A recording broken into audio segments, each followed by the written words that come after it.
right. It is Saturday morning / Saturday afternoon. You are here with Andre and Andre's Love Crossing Borders. Your girl, Andre, had to step out for a minute, but she'll be back in a split second. We got a great interview coming up. I'm telling you, guys, be ready. For all you guys that doubt that you can find love crossing borders other than us, we got another couple here that's going to confirm that you can find love crossing borders as well. But before we get started, I appreciate you guys and your patience. Let's get ready to get these shout outs with you guys. Once again, we got at least 17 people in here right now this morning. I appreciate you guys being here. Make sure that you click that like button. We like you. Make sure that you like us too, because you already know Oprah coming next. Once I establish this as a place of truth, oh yeah, Oprah is coming next. So make sure that you click that like button. Shout out to my man Don, being not only a member but also being an individual that is the first one here this morning. Shout out to you this morning. He says, good morning, big brother. He said, good morning to all in the chat. 16-hour work day for me. Get that money. I ain't mad at you, player. I know what you got planned. You plan on traveling. That's what that is. You plan on doing some traveling. I understand completely. Shout out to my man David being in the building this afternoon, this morning. Shout out to you guys as well. He says, salute Andre and Andrea. Good morning. Like I said, Andrea will be here in a moment. She had to step away to take care of something real quick. You know how those technical difficulties get. My man Tammy King's in the building. Welcome to everyone on the chat. Chat lives matter. Chat lives matter. Shout out to you guys. My man Cygnus in the building. He say, finally, I can watch one time. What's going on, my brothers? We've got a great, like I said, we got a great live stream this morning with a great couple. You see, we got the smooth music going, because this is a smooth couple. They do a lot of things, and if they do nothing, this couple travels, and they are fellow YouTubers. So we're gonna make sure that we put their information in the comment section for you guys. So definitely. And my man JL, the Southern Vegan, is in the building. He said, what's up, Dre, Andre, and Andrea? Let's go. Shout out to you, and good morning once again to my man Dave Dice, our membership. For the membership, thank you once again, brother. He said, good morning, family. My dude, as it is again. Yes, sir.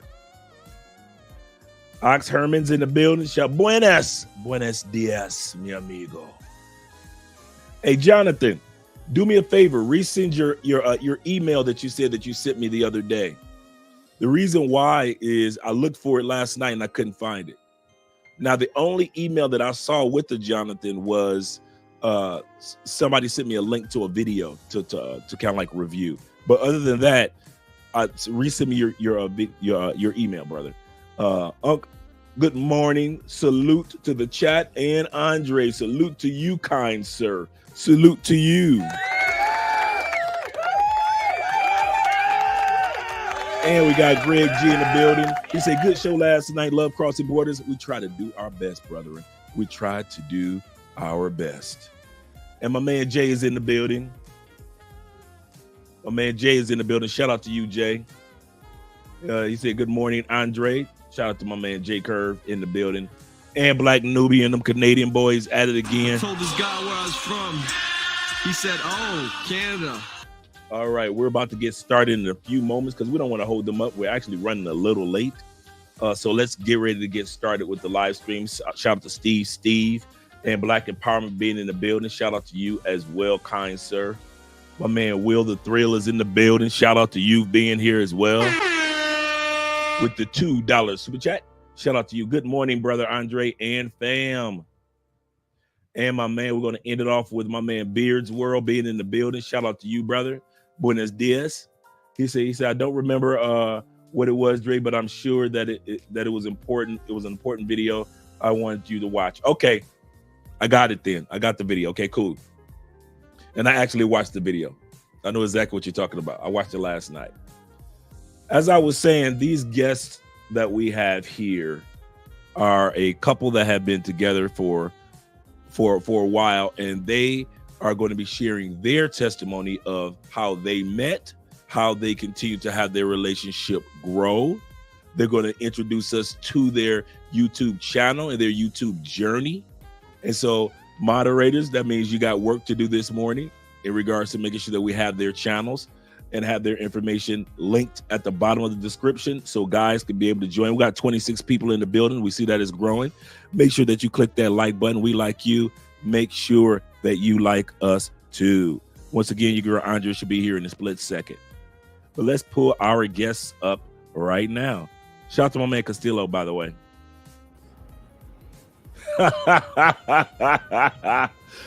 And they look just as good as we do. I like that. See what I'm talking about? A man with a sports coat, the woman looking good. That's all we ask in life. People that look like grown folk. Exactly. Like, even when we're sitting around at home, we still, have some type of decorum about ourselves when it comes to our wardrobes. And so even off camera, we try to at least look a little decent for the rest of the world, because you never know who you might walk into. That's correct. How are you guys doing this morning? Fantastic. How are you doing today? Oh, man, this is great. You already know. You better back the fuck up out my face, goddammit. I'm from Detroit, Michigan. Don't play with me. I'm from Detroit, Michigan. Don't play with me. I'm glad to see. Let me let you guys, first of all, start off by introducing yourselves and introducing your YouTube channels, plural. You go first, sweetie. Go ahead. Oh, my channel is Yanil's Journey. And I put travel, all our travel experience there. Sometimes funny videos that I find in social media. Sometimes chores that I made it. But that's pretty much what I'm going in my channel. I don't know what is next, but that's my path by right now. Because sometimes you start a YouTube channel in one way, and later on it's like, okay, I have to take another path. But I'm growing, and I'm a small channel, but hanging in there. That's right. And that's how we all started. We all started small. I remember when me and Andrea made it to 400 subscribers. We were just so happy. We'll be celebrating our 5th year this April, and we were just so happy when we got 400 subscribers. You couldn't tell us nothing. So you guys are doing excellent. And now for the husband, let me let you introduce yourself and your YouTube channel. No problem. Adrian, Fearless Travels, Fearless_Travels. And then I have a Fearless podcast.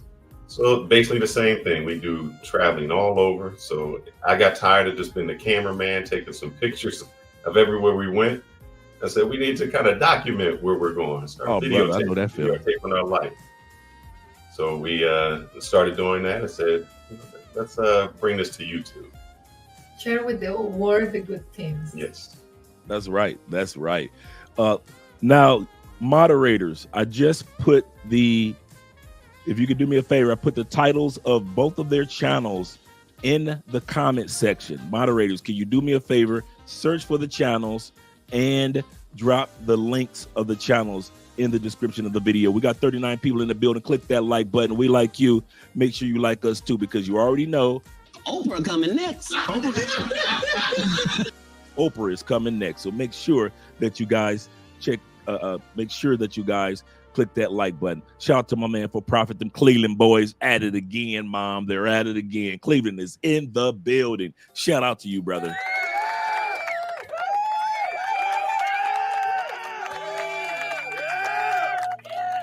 All right, without further ado, before we get started with the questioning, because we're going to basically wing it. I was going to do formal questioning. I was like, you know what?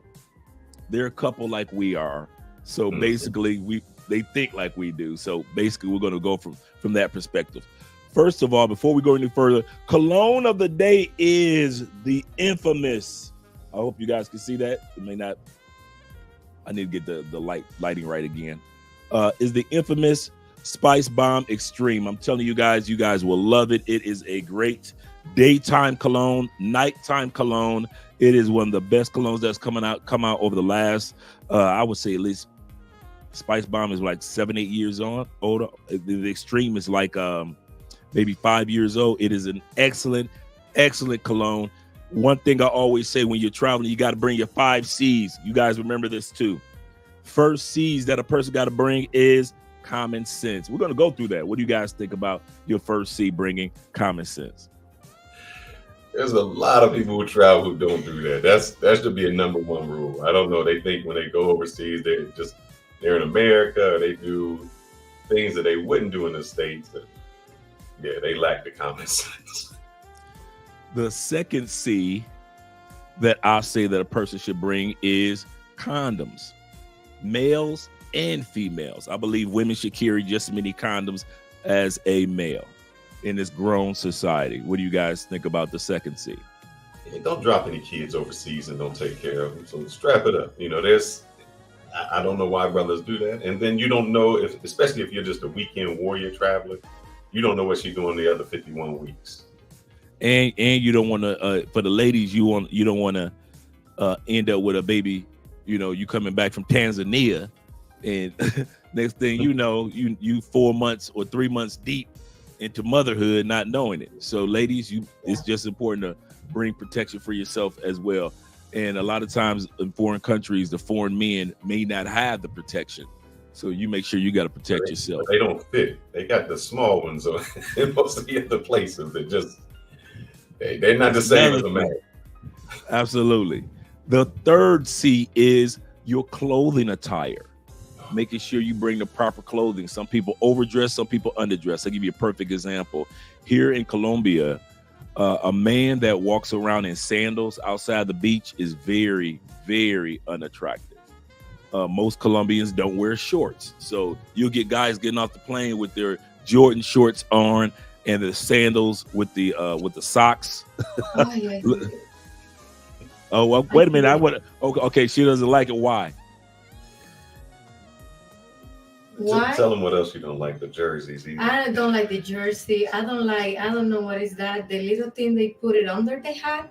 The do-rags. Do-rag. She don't like the do-rag Yeah, either. the do-rag, the hat, and the pins. In my country, we dress up. No matter where you're going, you will see people dressing clean and nice everywhere because that's represent us. So when you show up with these shorts, with these socks and sandals and socks, put it on. I don't understand that. Even the crowd with sandals, and it's like, that's the same thing. It's like it's taking away everything from you as a man. And I think, Andre, what they don't understand is a lot of the Latino countries and other places, they're more into like a European style of dress. True. Those can be more fitted clothes, the baggy stuff, that just doesn't go. You got men that really take care of themselves. And where I knew I was out of place was I was traveling, especially in Dominican Republic. You see a lot of people with shoe shine boards. And every time they say, let me shine your shoes, I'm looking down and I'm wearing tennis shoes. And then I started to notice that the men there, you rarely see them in tennis shoes. They're wearing the hard shoes. They get them shined up. I said, that's a level that we don't do. We rather go around in the sports shoes, and it just doesn't impress them. Maybe it impresses a lower tier, but women like a well-dressed man. It's just, there's nothing you can go bad. You absolutely. You guys have heard it here first, and you're absolutely correct. When we went to Europe, we noticed that Europeans say that one of the things that make us stand out is the jerseys, is the T-shirts with the designs and the logos and statements on them. You don't find too many Europeans that walk around with sports attires on outside of when it's time for sports. It's the same thing here in Colombia. You rarely see a Colombian in a Colombian jersey unless it's game day. That's one of the signs you know that it's game day or soccer game is on, because you'll see people walking around with their jerseys and you're like, oh, today must be a game. You know that a game is going to be at the stadium or a game is going to be on television. But just on an average day, there are very few Colombians you see walking around with a jersey on the average day. These are the things that a person needs to be aware of, your clothing attire. And the next C, so we already talked about three of the C's. The next C, number 4, is your cash or credit cards. Make sure that you have your money in order before you get on that plane, as well as being wise with the monies that you bring. So what do you guys have to say about that in regards to being wise with your monies? Correct. One, I make sure I call my credit card companies and let them know I am traveling so that I don't get there and all of a sudden I can't use any cards. Number two, I think a lot of guys try to show off. I rarely carry a lot of cash in hand unless I'm going somewhere. You don't know. You lose your wallet. Somebody steals it, and you don't have anything. So I just carry the one credit card, and it makes you look less flashy. I don't know when I don't know what guys think. If you roll out a large wad of money somewhere, that really attracts the wrong attention. Yes, it does. A lot, and that's no matter where you go. It's not just necessarily DR or Colombia or Mexico or Cuba. It's also when you're in European locations or in Australia or anywhere. When we were researching for our trip to Europe, it will amaze you how many of the same crimes and hustles and pickpockets and little things like that they were warning us of, that we warn people here in South America about. The same type of hustles, the same type of begging, the same type of pickpockets. You have to make sure that you're aware of. There's always, no matter what part of the world you go to, there's always somebody out to try to separate you from your money, or in other words, your credit cards or your cash. So being flashy, and it's kind of funny, guys, and maybe you can attest to this as well. I would have guys come down here to Colombia, and they would have a wad of money. And I would be like, bruh, I need you to do me a favor, because I ain't trying to get robbed with you. So I need for you to take a lot of that money and store it somewhere in your Airbnb, and only bring with you maybe 200,000 pesos. You don't need to have 3 mil on you right now. And so guys do that. But let me ask you this question. Why do you, before we go to the last C, why do you think the guys have a tendency of wanting to bring a wad of money or cash with them too? Go ahead first. I think they want to impress. They want to call attention with what they have instead with who you are.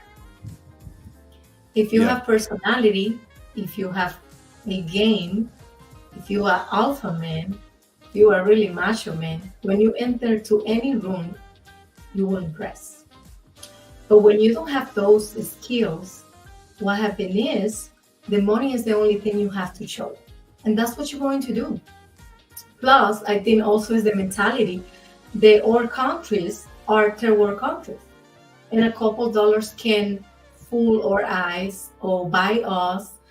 And in my perception, I think that's what it is. Because what can be the other reason for they do that? If you put your life in danger. It's not even like before. You can do before when it was not internet and a lot of information out there. But now it's a lot of information in internet that you hear real cases that's going on when you do those things. You can be killed. And they don't take seriously until it's happened today. And it's too late sometimes. And then the saddest thing is, you show all your money, and then you get upset when a girl wants you for your money. If you lead with your wallet, that's the only place you can go, but with money. But that happens in the United States. I know guys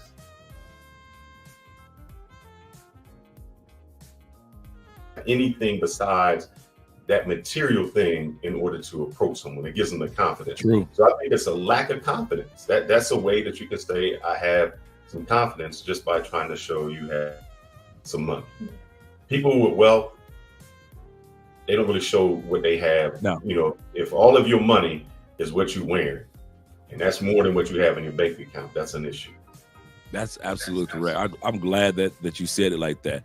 And a part of what you're wearing is the money in your pocket. So if the most you got is $2,000 in your pocket, and the clothes, attire on your back, meaning your $300 pair of Jordans and your golds and diamond chains, and you're getting off the plane, and that's the most expensive moment of your year, all that you have with you on that flight, you may have to do an evaluation of your perspective of life, because you guys are absolutely correct. I didn't come down here flashy at all. Mm-hmm. I came to Colombia. My first trip to Colombia was for 5 days, and this was in 2017. I brought with me $500. even though I had way more than that. But all I brought to spend in my budget was $500. I went back with 90 because I wasn't trying to flash and I wasn't trying to look at me. I'm popping bottles here and that. I want to enjoy the country. And of course, I met a few good women, and I'm talking about good as far as professionals in their careers and their behavior patterns, because you guys know I'm bougie. But at the end of the day, I didn't have to showcase finances to meet the type of women that I was meeting. I was meeting attorneys. I was meeting, I met a school teacher. I met an attorney. One was a nurse. And another one that was just coming from Bogota. She was the head of the Department of Transportation in Bogota, Colombia. And she and I linked up. We went out on a few dates, things like that. I didn't have to try to impress somebody to enjoy my 5-day trip. Correct. And so, yeah, I like what Fadi said. Fadi said, "Look poor and live rich. G's move in silence." Correct. Absolutely correct.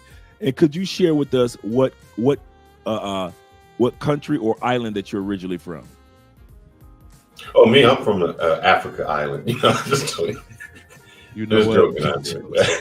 I was brought over on a ship. Go ahead. I think he's talking about you.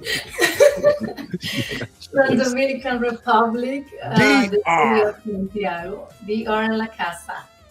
DR en the house. And what? That's right. In what area once again? I'm sorry. Santiago. We like Santiago. We liked it there. It's really nice city. You went to the monument? Yes, we did.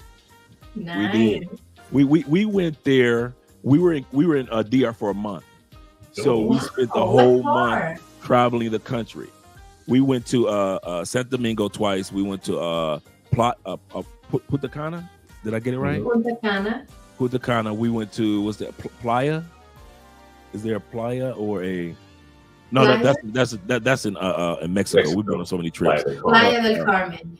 Yeah, that was nice too. But we love Playa del Carmen. We've been there like about 5 times, I think. Wow, yeah. We love it there. And we went to where you're from, and we went to Camp David. I forgot where Camp David is. One of my favorite restaurants. Yeah, we went to Camp David. You can see the whole city. You went during the day or at night? We actually went during the day, and we got to enjoy a wedding that was taking place there as well. Oh. Very, very beautiful wedding. Yes. You know, if you had the opportunity to stay into the evening, you get a chance to see the entire city and the sunset. Yes. Oh, we didn't even. And all the lights in the city is beautiful. It's very romantic.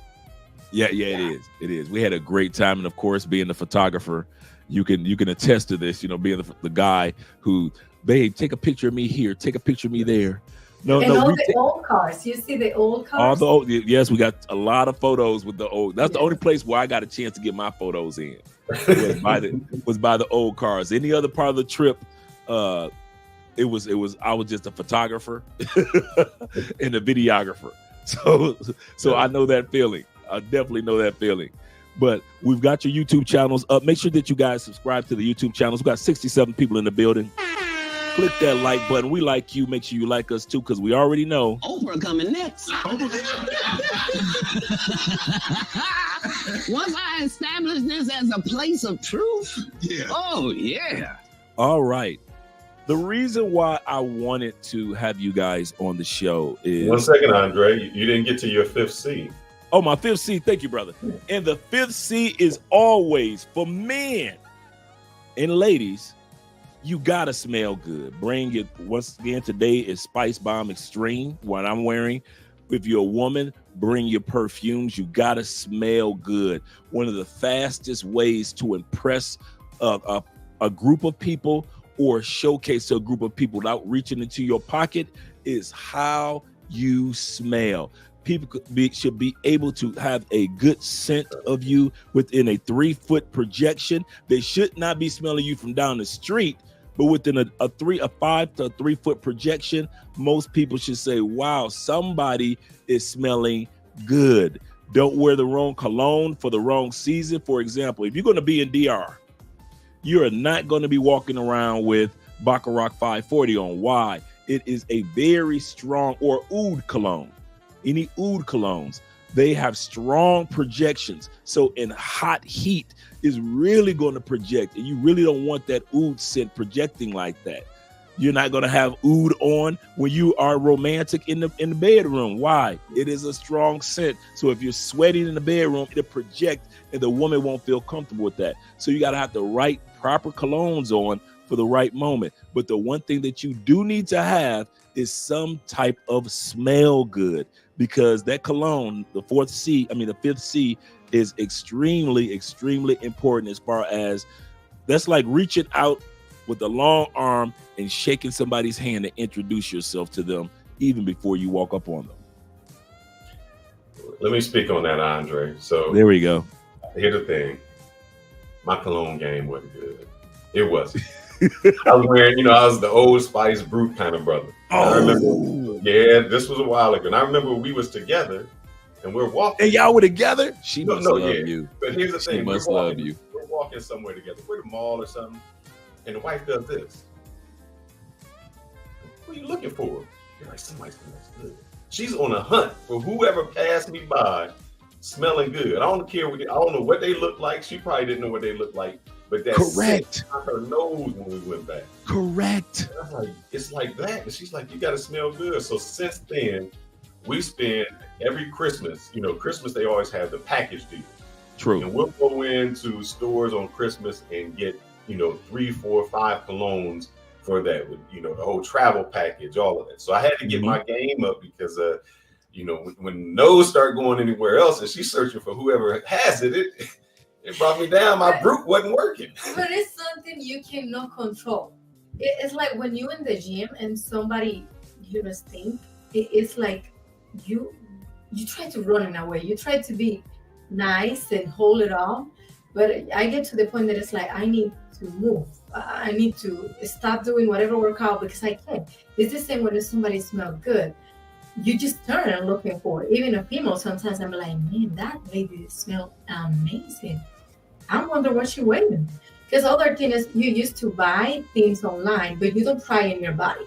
And that's different. Everybody is different. And maybe it's good to me, but it's terrible for you. That's what you need to go and say, hey, can I try it? And then you walking around, coming back, and if you like it, then you buy it. Not just go and follow what everybody doing. That's what most of the people been doing in TikTok. It's like, let me buy this. And when, it's terrible, but you never try in your body.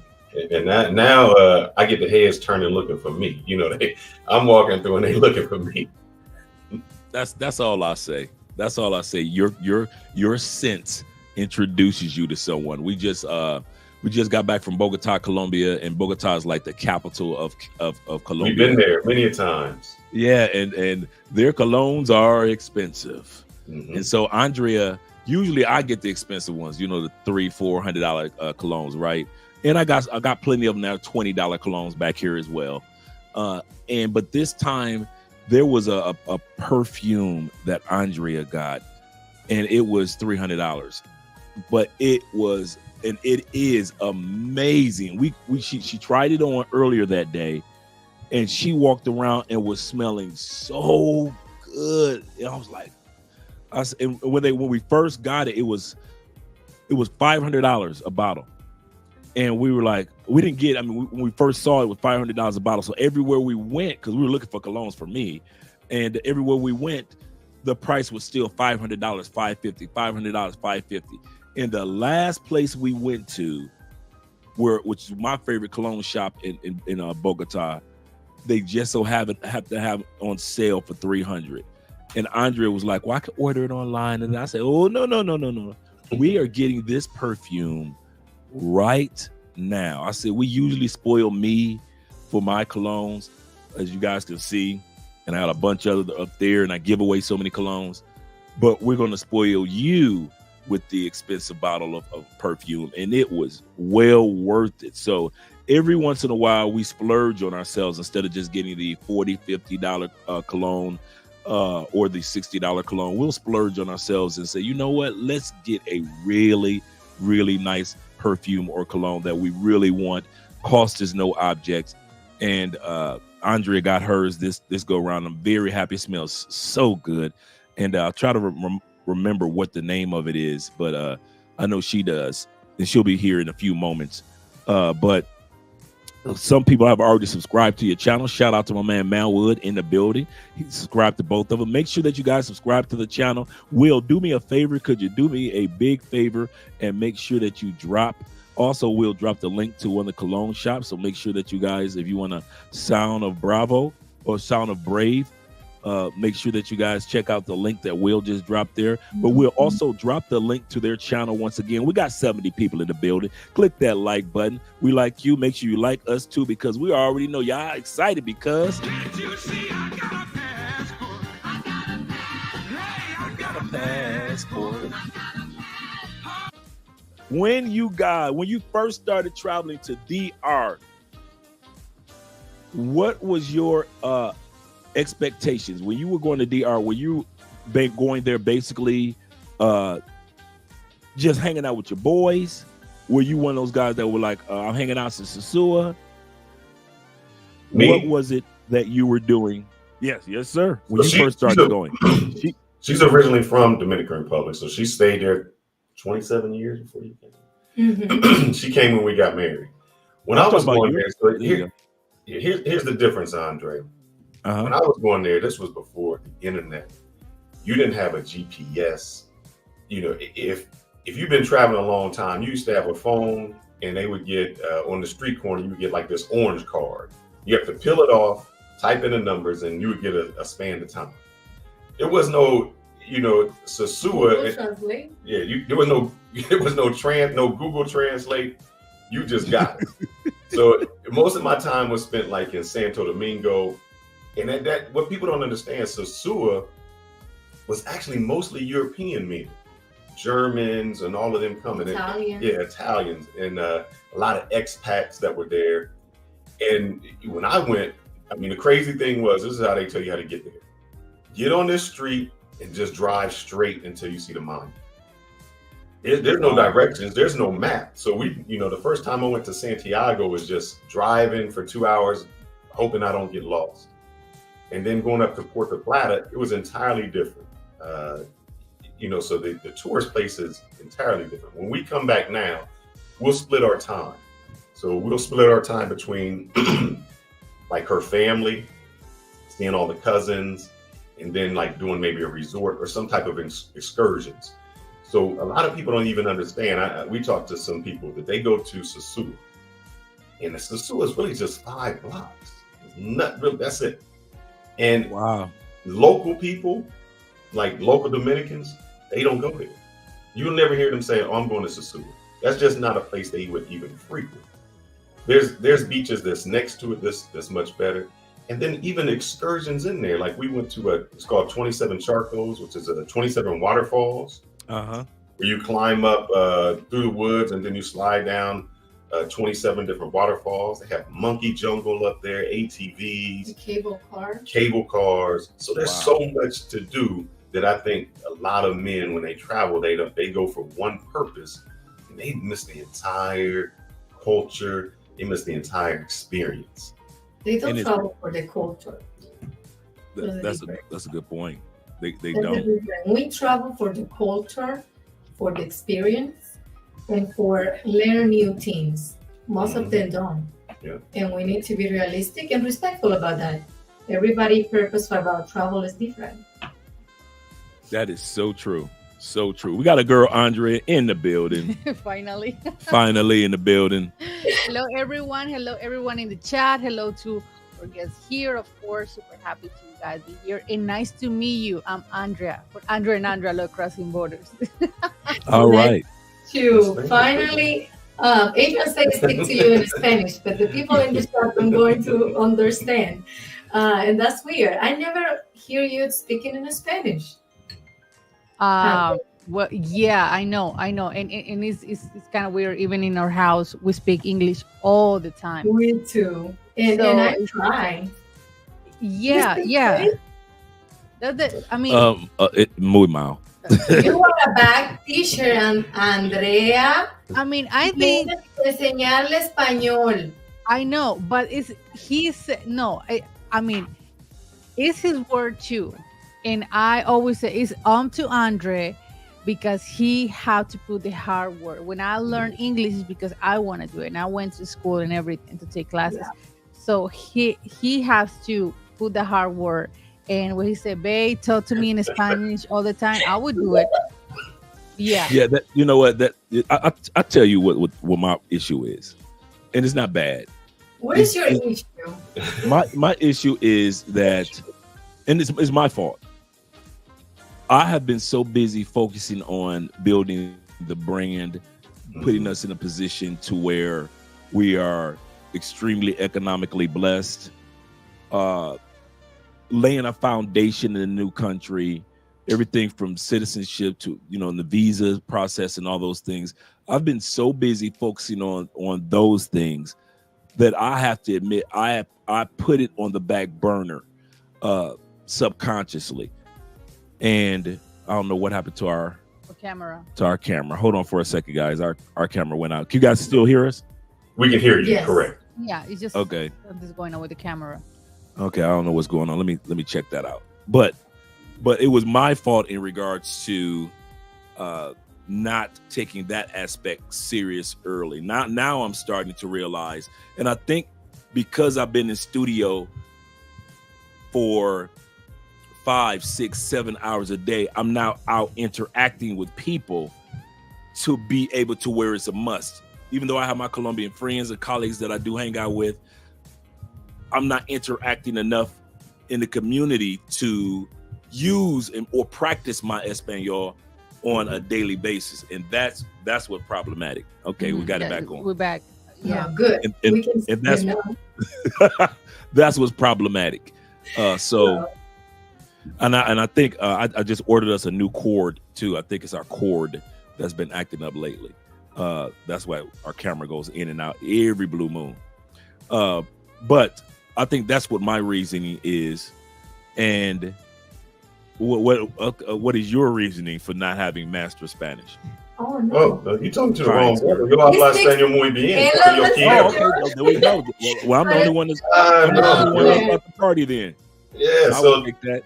Yeah, I speak Spanish, but it has failed. So when we first met, I had been going to DR for years and traveling around the world. But when we met, this was back in the days when you had to use Skype or something to talk. So there was no translate. So we would Skype every night and speak to each other. But she spoke no English, like maybe 2 words of English. So everything was dependent upon me. So I had to speak Spanish.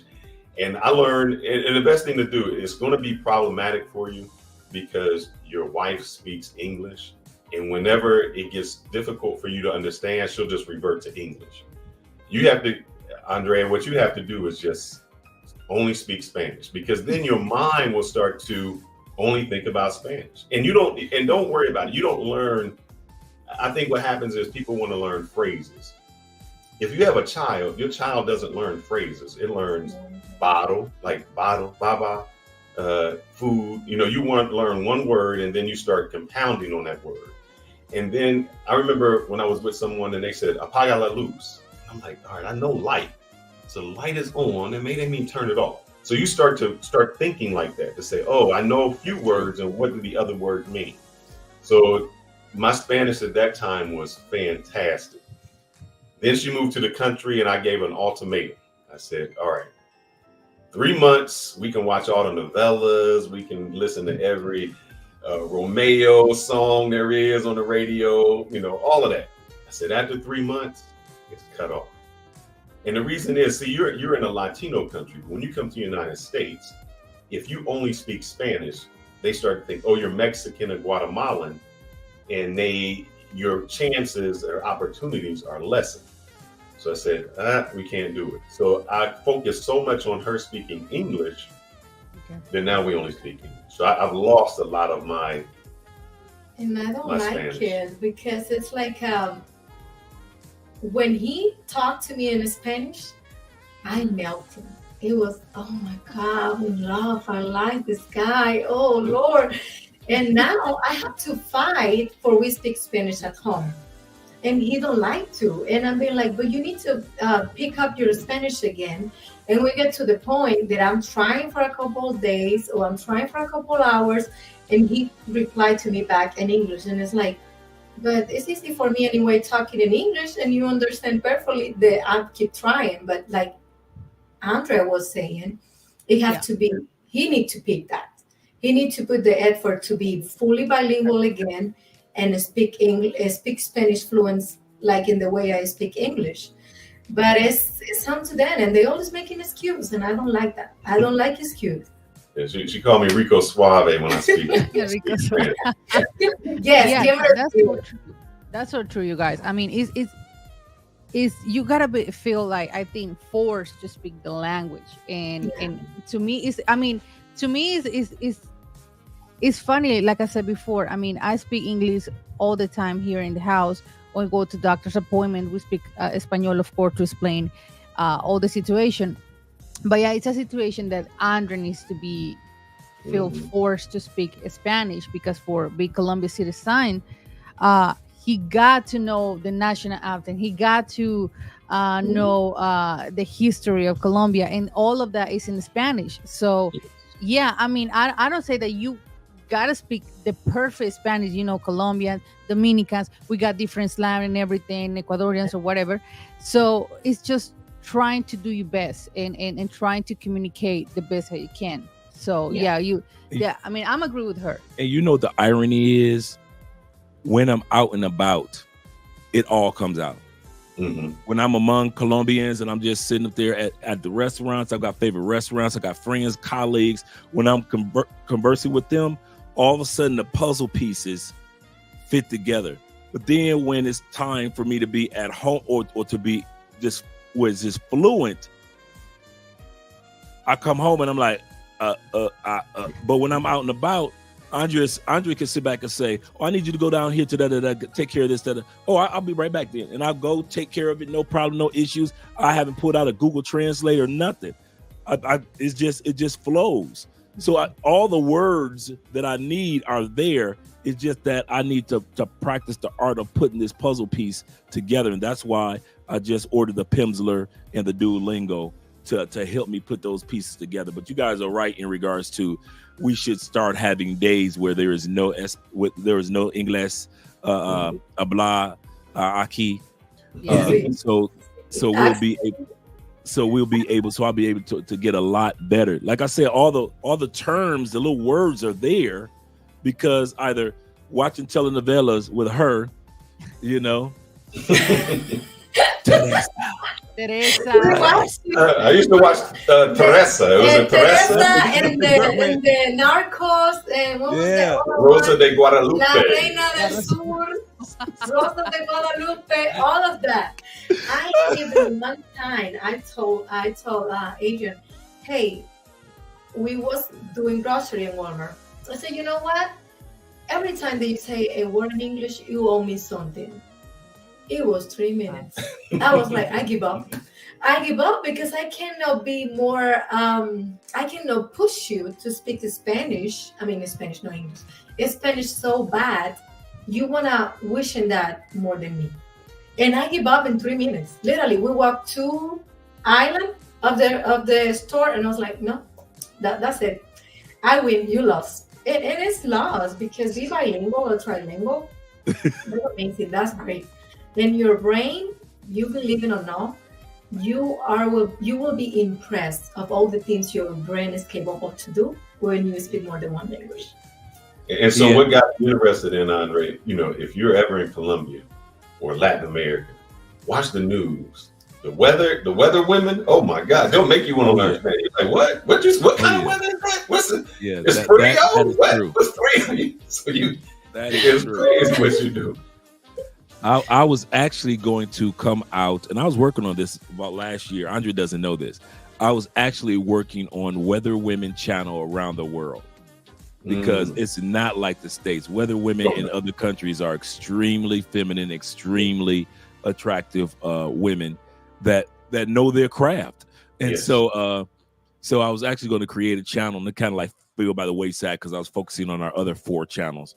But Steve says, Andre, no more excuses.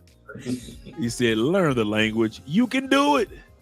And I'm rooting for you. And the funny part is I'm missing out on so many things that I enjoyed in the States. For example, I was the president of Toastmasters, the public speaking forum in Tampa. They have Toastmasters here in Colombia where you get up and give speeches. And I miss doing that.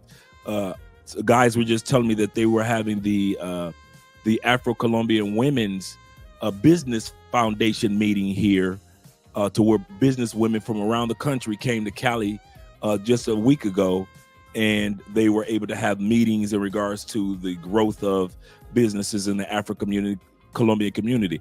I would have loved to do an interview at that meeting, or some of the volunteer work that I used to do in nursing homes in the States. I miss doing that. And so these are the things that kind of motivate me in regards to learning Spanish, not just the being able to communicate in general on a daily basis. So there's some business aspects of it that I really want to take advantage of as well. And you will be judged on that. It's just like if you can articulate in English, people see you as a higher level. It's the same in Spanish. Right. I'm sure Andrea can talk to a female or a male and kind of know what class they're in, just how they're talking. Another thing is with public speaking, you will not learn, like if I'm talking, I say, that's in English because I'm thinking. You won't have that same issue in Spanish because you won't have those filler words to go through. Now, I can't translate. Here's the thing. I can't go to the barbershop and translate. I have no idea. I go to the barbershop in DR, the slang, I have no idea what they're saying. That's different level of Spanish. That's for us, for local. And it will take you years. It's like the same in English. When people speak slang in English to me, it's like, baby, can you tell me what they're talking about? Explain me. And he'll be like, wait a minute. They're like, no, I want to know. But it's that part that you feel like, but I understand English, but why can't I understand you? So that can be something that I don't think you can never do it. And once you learn a proper Spanish, even though every dialect, every place you go always will have different words for something, the proper just gets you can go anywhere and people will understand you because you're speaking just like a normal Spanish. So it keeps you out of trouble. You'll start to pick on things where people might not be having things in your best interest. So it really helps you out. True. That is so true. Thank you, all 3 of you, for the motivation.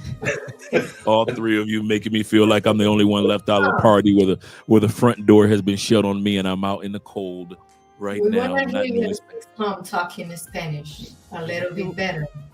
Yeah. Because Andrea's English was already good prior to us being together, but now she's been around me and around all the other guys that come down here. Now she speaks just as much slang as we do. So yeah, I do. From being around us, it's just. Hey, I got a question about that. Whenever she throws, like, I'll see it when my wife throws like a new word, and you're like, wait, where you learn that word at? Like a slang word or something different you never hear, and you're like, wait, where did you pick that up at? Internet. Obviously, TikTok. Yeah, that's so true. I mean, I have so much fun with Andrew when I start to, and when I do live streaming and when I do consultations or clients, they say, Andrew, where you get that from? Where you learn that from? Why are you talking like that? I say, because first of all, my husband is black, and second of all, I mean, I'm working with so many Americans, so you pick all of the slang, and I like it. I really do. That's what's up. What's up. And it's interesting that you mentioned that, I marry a black guy. People can pick that at work, or I can speak to, and they've been like, oh, that makes sense. Your husband is black, but that's not for, we've been speak for a while. They don't know anything about me. And then later on, when I show pictures, they'll say, my husband black. They've been like, oh, now it makes sense. But it's because of that, you know. And Exactly. I feel about that. Exactly, because you guys Afro Americans, you got different slam, you got different rhythm. I True. think that way, different flow. So you get that. True. That's so true. That is so true. You could tell, because us brothers, we could tell in the States of a person that is non-black, that a non-black woman that dates a black guys.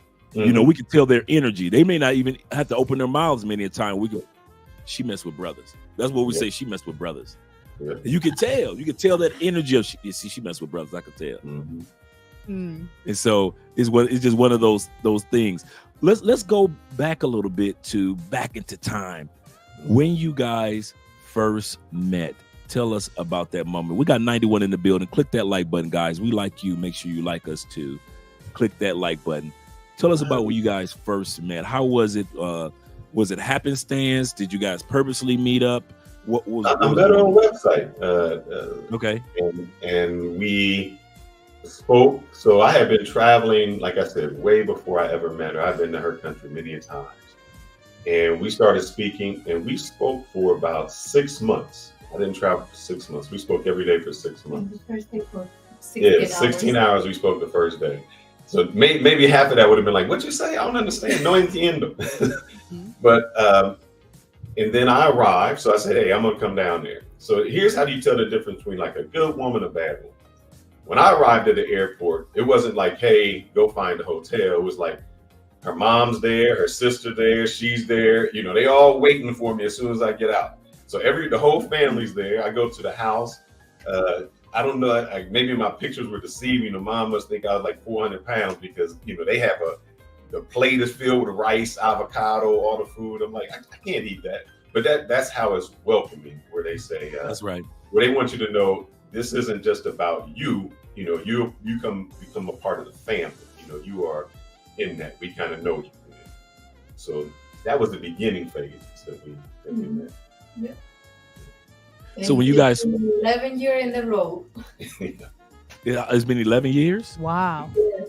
11 years. Wow. Count that. We thought our little measly 6 years was, you know. Miserably. Yeah, we thought it was small. I know. Small. Okay, yeah. okay. I know. No, it's been You guys. For how long you been together? Been together in total 6 years. 6 but years. this year we're gonna be 5 years marriage. Mm-hmm. Yep. See, I knew immediately. I didn't want to wait around. We had to do the courting phase. Mm-hmm. Yeah. But I knew like within the first, I would say 3 months. Mm-hmm. I would say first 3 months, I kind of knew that this is the person that I wanted to be with. It's kind of funny. I was down here and I was looking at apartments, and Andrea's heard me tell this story before. I was looking at apartments, and we were like you guys. We talked on the phone all the time. I met her down here, and then when I went back, we conversed every day, just like you guys. And I was looking for an apartment, and we went to this apartment. Andrea was in the distance. It was a huge apartment too, down here. Andrea was in the distance, and she was talking to the manager of the apartment. And I knew, it just hit me, this apartment will not be right. And I knew that it wasn't just the apartment. I knew it was my life. Would not be right without her in it. Mm-hmm. In that moment, it hit me that, okay, Andre, she might be. Now, I wasn't thinking about marriage at that moment, but I knew that this person was definitely the person that needed to be in my life in regards to how, and I see the symbols and the signs of what I saw in that apartment. Andres confirmed it every day with her expression of love towards me. I didn't make a mistake at all in regards to how I felt about her then and how I feel about my wife now. Now, this is no dig on my wife, maybe not even a dig on your wife, but I always say it like this. To me, love is like gymnastics. Have you ever watched gymnastics? Yes. Oh, yeah. All right. At this time, what is it? Simone Biles. Mm-hmm. What makes her the best gymnast? It isn't. If you look at gymnastics, they do floor, beam, balance beam, all of those things. In any category, she may not be the best. She may not be the highest score in the floor category. She may not be the highest score on the unparalleled balls, but the champion is the person who wins the overall. That means collectively, she was the best person. So I might say, hey, there's a woman who looks better than my wife, but she lacks in every other area. Or she may have the booty, but man, her personality. So I think that's where guys make a mistake. They go for the one thing and they forget everything else. They don't get the all around and they wonder why it fails. You have to look for the person who is the all around person who fits all the categories. They might not be the top in every category, but they had the highest scores all over. That's what makes it. That's true. And you and I are let's just talk barbershop talk, man talk. We're living proof that you can have a good woman in a gorgeous package. Mm-hmm. There isn't. You can still be a man and say, I love an attractive woman, but still have all those wonderful qualities that you look for in a lifetime mate. And I think a lot of guys think that it's like it's either or. I either have a woman that's attractive or a woman that has all the good qualities. And you and I are proof that you can have a woman that has all those wonderful qualities that you look for in the mate, just like our wives. Our wives wanted attractive husbands.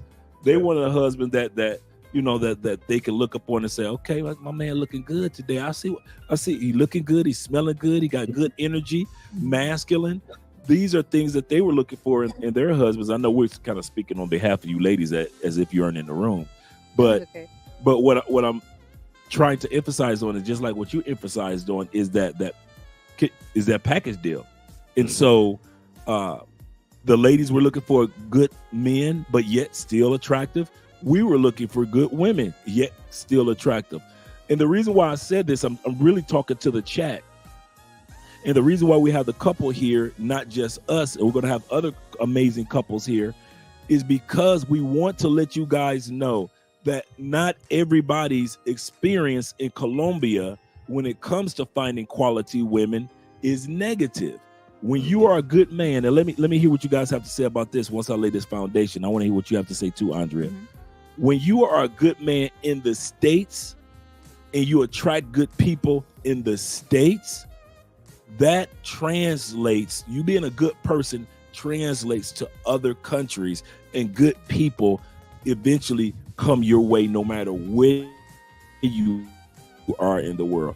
Let me ask Andrea, what do you think about that? What I just said in regards to if you're a good person, no matter where you are, you'll still attract good people.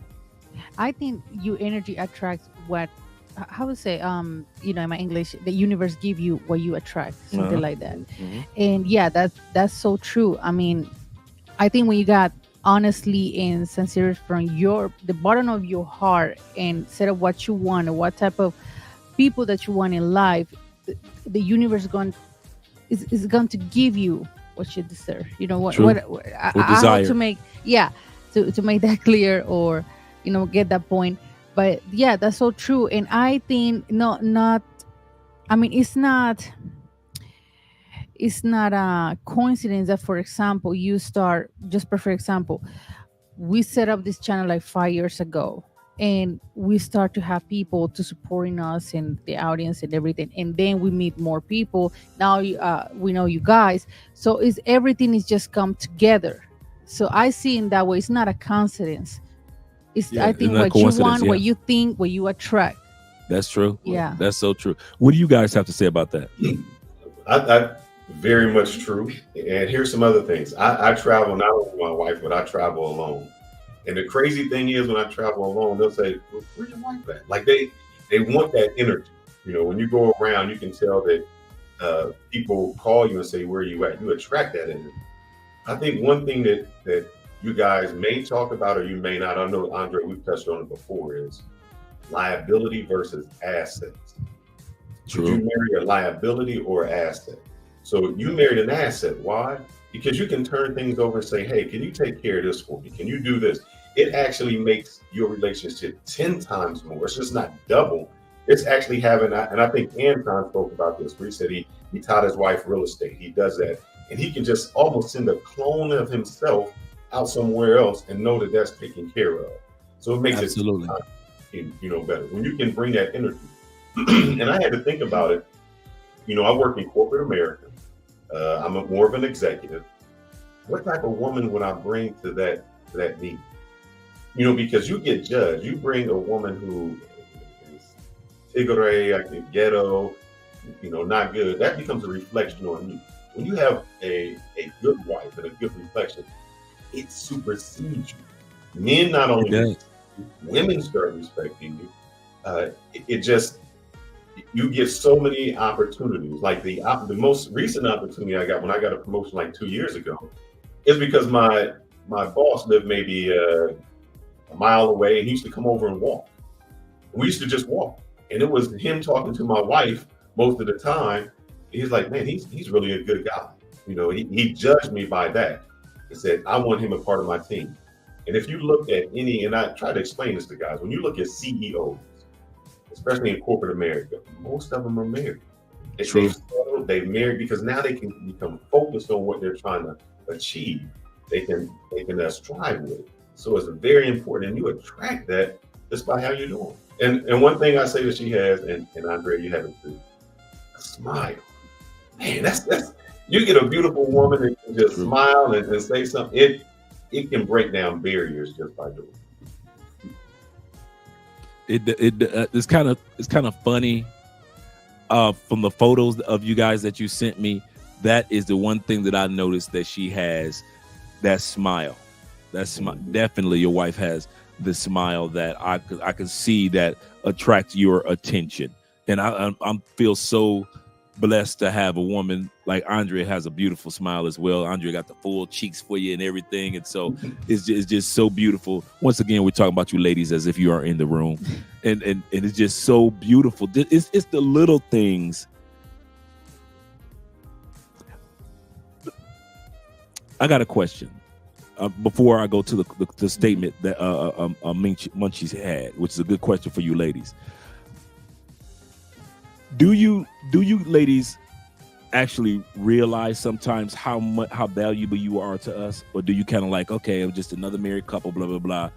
I don't think you ladies really realize how valuable and how much you've changed our lives, being in our lives. Yeah, could be. It just like I say my point, because you get used to it to do the wife's job, and you know, and deal with everything in the house and in the marriage. So but yeah, it's just take a moment. For example, for me, just take a moment to realize how important is my role in a marriage. It's just take a moment, because you just like, you go into automatic, you know, you leave it automatic. So I see in that way, see in that point. And you, do you notice how important or how much you've changed your husband's? Yes, life? I mean, I know since we was dating how valuable my husband was, because I was the one that valuable you are to me. I'm to you. Oh, how valuable!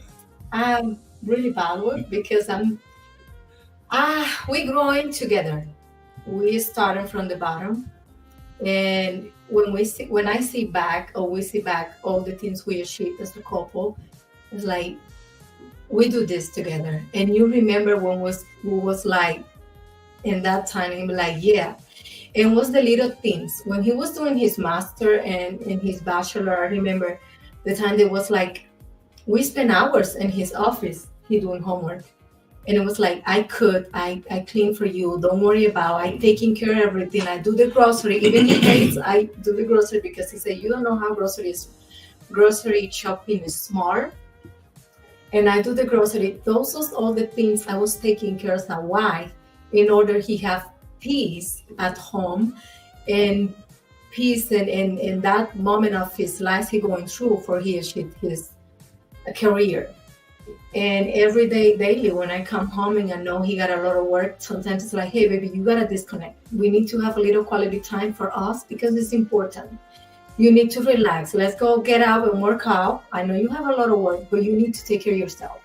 And I think I'm doing my role as a wife pretty good. And the fact that I always taking care of my husband. I'm going to tell you a brief story, Andre. It may take me 5 minutes, so just bear with me. So I just want to go through some myths. So she asked me to marry her. I didn't ask her to marry me. So you go ride that out for life, huh? I'm riding that out. But I say that I ain't mad at you. I ain't mad at you. Yeah, because I really wouldn't have been ready. And here's some things why. We met, we dated. I would go down there, a lot. And then there came a point when I said, I had met a gentleman who had a house on the beach. And he had all these monitors. And I said, man, what does he do? He's like, oh, I do, internet, IT. That's like, this is the life I want to live. So I had made a decision. I was working for the city that I stayed in. And I said, you know what? I'm quitting. I saved up enough money to pay my mortgage for 3 years. And I said, I'm quitting. And it's the same time she wanted to get married. I said, look, I'm not working. I'm going to burn that bridge down because I want to focus strictly on this. I want to take what I was making, maybe $55,000. I want to triple or quadruple that. So when she came to the United States, she was working. So, there's a 6 month period when you couldn't. But for 2 years or 3 years, like 2 years, she was working 2 jobs. She was supporting me. And I said, here's the thing. Just stay with my vision. Stay here. Don't worry. Those things you can't see. I think as a man, we have to show them. They maybe only be able to think for tomorrow or the next day. I said, nah, just give me a few years. I got this. Don't worry about it. There's going to come a time when don't worry about the car we're driving now. You're going to have a new one. Don't worry about this purse. All that's going to be new. And so a lot of guys say the women come up here and they want to, they're not working or they just want to take advantage of your money. That wasn't it. Because I said, you want to get married, you about to marry a broke dude. You about to get married at the courthouse and that's how we're going to do it. And then when we get to that point, we can do that. And even for the first year, I don't think I bought her like a ring. It was like a tiny ring, maybe $100. And now, she get the she get the big diamond now. Rock. Yeah. She get the rock.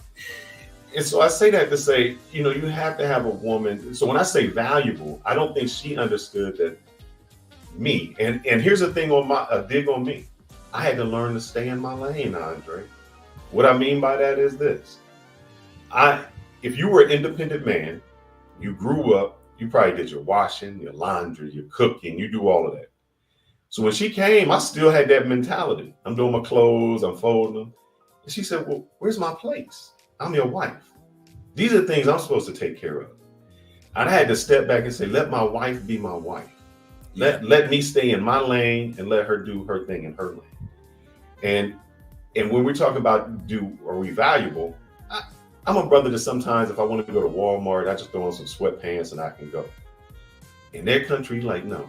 If you step out looking crazy, that's a reflection on me. Other women will be like, what's your wife got you out here looking like that for?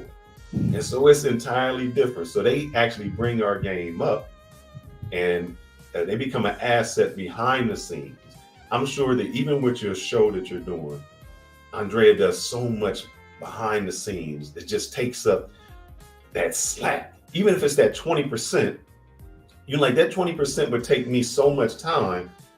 My wife can take care of that and I can focus. I can build with this 80. I can triple it, everything. If they just take care of that. And that's why I say I don't think they understand we are where we are at because of the things they do behind the scenes. True. There is no way, and I say the exact. We started from zero, as well. I had $20,000 for my 401k when I came down here, and that was enough to take care. You're able to take care of yourself for at that time period for about a year and a half here in Colombia. As far as your rent and your food and all the other things, they gave me time to take the vision of YouTube brand, and because I was working online, just online jobs and careers, I left a job where I was making $87 a year in the States, and I decided, to gamble on me and move to another country. And so I know what it's like to start from zero and have somebody special on your side that believes in the vision. And I think they believed in the vision for you and I because, if I'm not mistaken, because they saw us putting in the work. See, if we were just guys that were talking, baby, we're going to do this someday, and they never saw us do it, correct? Right. Then they wouldn't believe us and they wouldn't be with us. But because they saw us putting in the daily work and the hours, and Andrea, you guys would not know how many times Andrea has come in here and had to wake me up out of this chair at 3 o'clock in the morning, 4 o'clock in the morning, 5 o'clock in the morning. Your wife probably can attest to this too. When she's had to wake you up from the front of the computer, baby, come to bed, baby, come late. No. I'm just going to finish off this last thing. And you know that you need to be in bed. But because we've been putting in the hard work and they're seeing the rewards that are taking place, we're able to sit back and now really appreciate the woman that we have on our side, because we both know none of this would have been accomplished if it wasn't for these women that were on our side that believed in us at zero. And we're saying this on purpose, audience, you guys, to hear us say that there are women, attractive women, good women that will start with you from zero if you have the qualities that they're looking for, as well as having the vision and living, bringing that vision to pass. But I do want to answer the question that was up there before that Munchie had, and it was a question for you ladies. Yeah, I see much he say, what is it right here? Can you ask the ladies before they met you what they were looking for in men? Well, I'm going to start this one, and it's just pretty easy. I already know, based on my experience, what type of man I wanted personally and physically. And of course, I mean, I'm very clear. Like, I always say that I would never get married with a Colombian dude. That's not gonna happen. And not to be selfish, not to be rude with my people. No, it's just like for me. It's like it's the same culture that I already know. So what? No. No, that's not gonna happen. So I already knew that I wanted someone international, and physically, yeah, black, of course, attractive, tall, and personally, I say I want someone mature, obviously older than me, and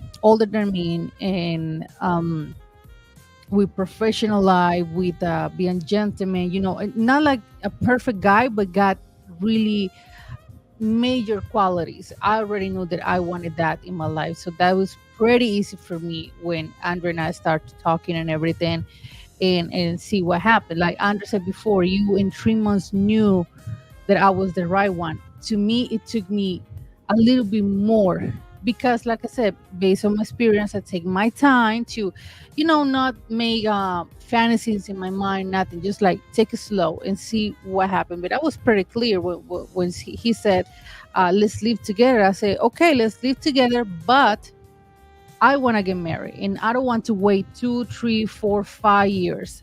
That's not gonna happen to me. And I mean, it's my point. And he said, okay, I'm agree. And yeah, we lived together, and years later, 1 year, almost 10 months later, we married. But it was something that we already knew, and I already knew what I wanted. And I think that's very important in a woman or a man, that you put on the table what you want, and be pretty clear and honest. No lies, or no, I want this, and it is what it is. I'm not gonna change my mind. Why you have to offer? So that's what my point is, and that was my answer. So how about you? What did you want? I know what I want. That's what I ended to ask for marry me. I see, hey, he don't do it, but I know it's him. I mean, we love each other. We like each other. He follow all the qualities. I have a list. But sometimes as a woman, we need to be realistic about our list. Yeah. Because it's like we believe in this dream list that we created in our mind, or painting it since we was a little girl growing up. And we see in the soap opera, we see in the movie. And I know he was the one. He have all the qualities, strong, dark, black. I love that color, that melatonin in the skin. Mm-hmm. And I always been like that in my life. I go for the things that I like. He was good provider. He know where he going. He got goals. He was a man that honor his word, which means everything he say he will do for us, even for his own self or for me, he ending to do. And to me, when that trust is there, that's all matter. And physical, I mean, he's from. What's the guy's name? William Levy? William Levy? No. I always use a joke with her. You know, William Levy's like this. White guy, you know, one of those Brad looking guys. And I'm like, you don't want no brother. You want William Levy. You know, you want that. You know what is funny? What is funny? He always say when we went somewhere, you know, we always play this game. I see a woman get it in the room because he like a big bug. Not big, you know. This is a Latino like shape. Thick. He like thick, and I'm slim, and I love to be slim. I mean, that's an honor. You be flaco, honestly. Right.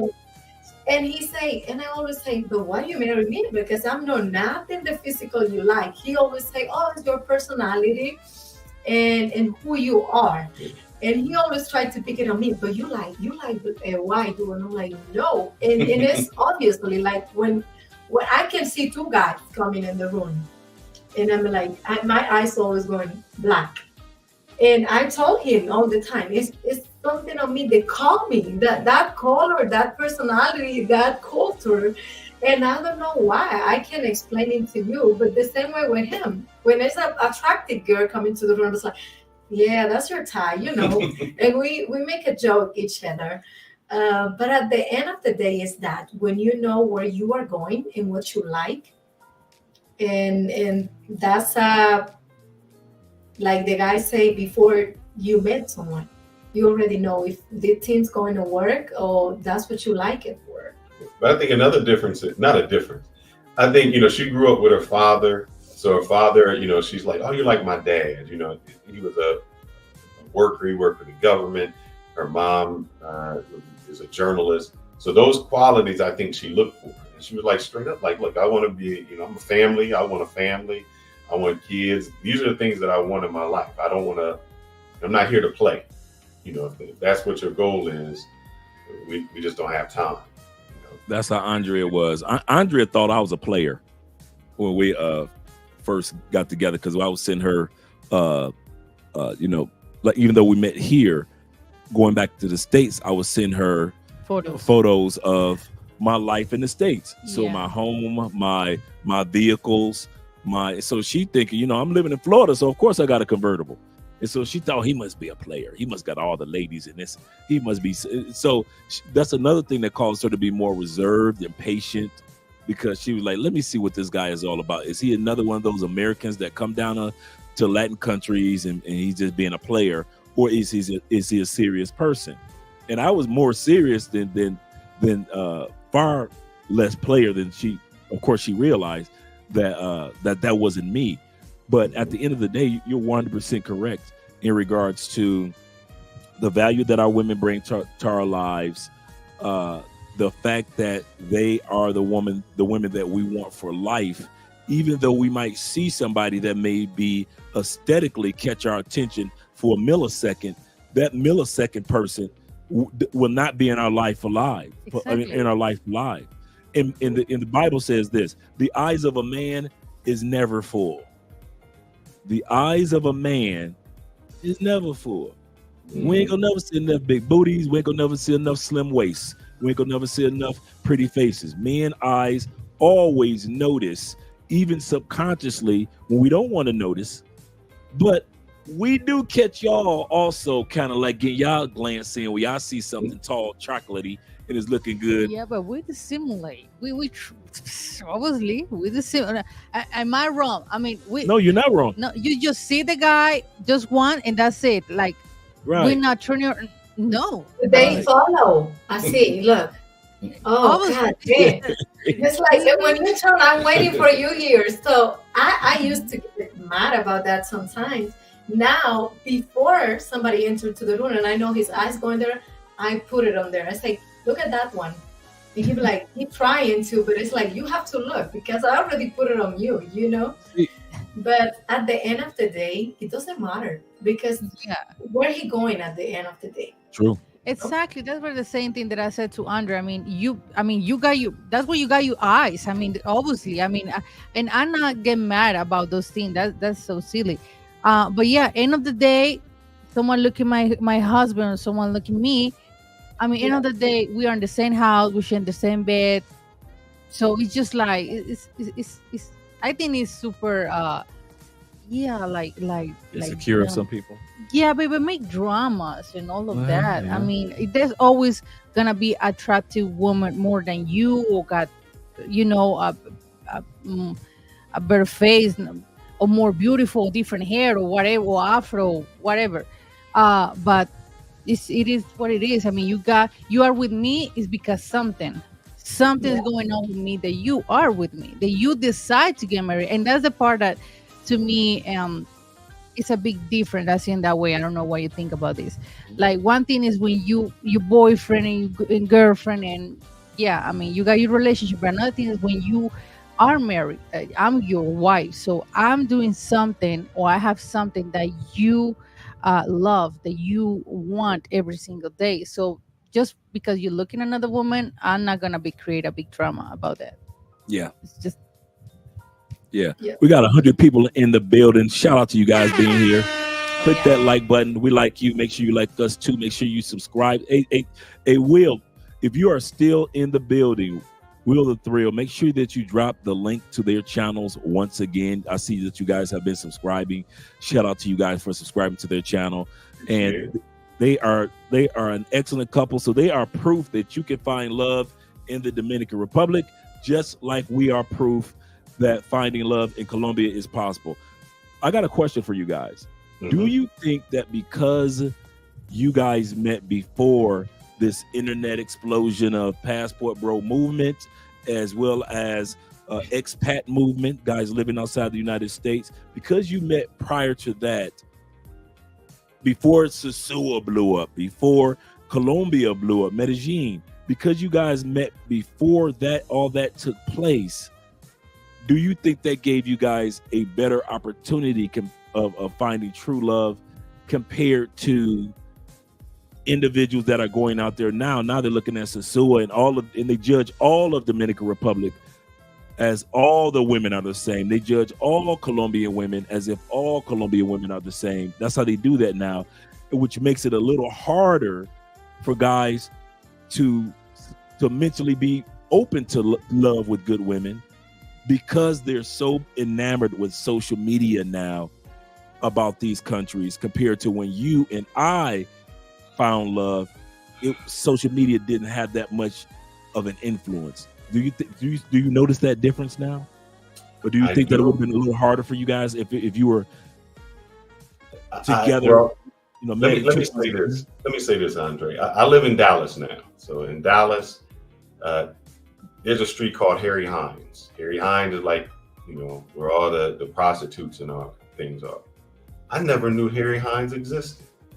I never went there. It wasn't a place I was going to. When people say, "Oh, this is where all the drugs and stuff are," I don't know. I didn't put myself in that area. So I think what happens is I know people that have come to Dallas. I've been here 4 years. I know people that have come here, and in the first 2 months, they know all of those places. I think it goes back to what you wanted. If you wanted to go to Colombia and find the trash, you will go right there. It doesn't matter if the internet was there or not there. That's where you're going to find it. What I think now the internet has done is, I wouldn't say bad. I think it shows a different light. So when people, example, when people say, "Where are you from in the United States?" in DR, everyone says New York, because that's all they think the United States is New York or Florida. When people say Dominican Republic, all they think of is, oh, Sosúa. They don't know it's a vast thing. When they say, Medellin, they think of one park. That's it. They don't know that there's a vast country out there to do it. The internet has messed us up because we have perceived that entire country is one park, one block. And that's a reflection of all the women there. And we think that's what they are. And that's not the case. And I think a lot of guys have become, they rely on that. you know, especially in this younger days, I'm sure that when you met your wife, you met through, I'm going to converse with her, I'm going to talk. Correct. Here it's just, what's up? You know, what you doing? Hey, mommy. That's the only thing that they can do, and that's as far as they can go. They haven't learned those skill levels to even vet the women to get out there. I think it is more difficult for the guys because now a lot of women are seeing, you know, like it was special. When I used to go to her country, it was like a special thing. Like, oh man, you're from the States. Now they're starting to see all of that from the internet. It takes the mystique off of it, and then their expectations become, you know, I can get any guy from anywhere. So it becomes more difficult to try to weed through the ones who are not good compared to the ones that are good, because we don't do our homework. You know, we want to meet on the internet instead of meeting face to face or meeting in a different arena than that. You think it's bad? You think he would have met me? I think it's bad because now it's like you mentioned, like left and right. People lost the skills to talk in person. People lost the skill to communicate, given time to know each other. They just in the rush. And the fact that all the time is put everybody in the same box. Oh, you Dominican, then you this. Oh, you Colombian, and then you this. Oh, you travel to Colombia is because this reason. And I think internet, we have a lot of tools and good information there, but sometimes we are not using it in the right way. And it messes us up in this sense. And this is sad, Andre. We talked about this before. Mm-hmm. I did a little experiment on my channel. So if you guys go there, you'll see some crazy pics when I was in Secert, when I'm walking around. And then I've done like some great editing, like we were in Jamaica. You know, I put the effort in where we were every place. The crazy clips that don't do anything, there was no effort, that show nothing, 100,000 views. The one that shows you good instinct, where you can eat, where you can find a good person, where this at, 100 views. So the sad thing is, in this culture, people are looking for that negative, and that's what they're attracted to, and that's what they flow with, instead of, you know, they look for that dessert instead of that steak and potatoes that's really going to feed you. True. And I think that's what the internet has really messed us up, is that it's real, it's all a dessert. It's all it's that fantasy, that non-reality that the guys have put it in. And even I'll tell you another story. Like the girls there, and Andre, maybe you can attest to this. I remember when I was dating in DR before I met my wife. A friend of mine had come down and he was trying to take a picture with this girl, like all of us. And the girl I was with was like, nope. Like, I'm not even going to be associated with that. Here the guy, and she laughed. She's like, these guys are putting the prostitutes like they wife material. I mean, why are you taking a picture with her and you showing her off?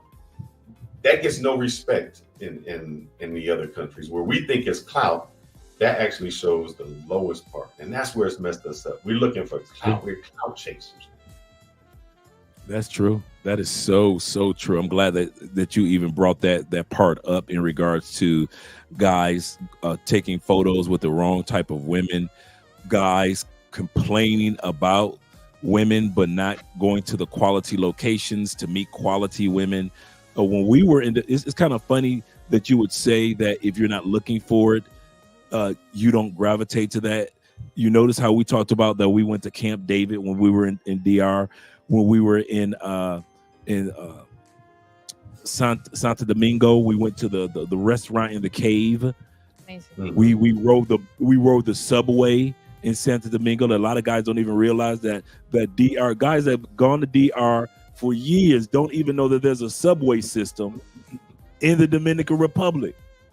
We went to the museums. We went to so many historic locations around the country the month that we were there, that we didn't think about and didn't desire to go to Secert, the version that they have created.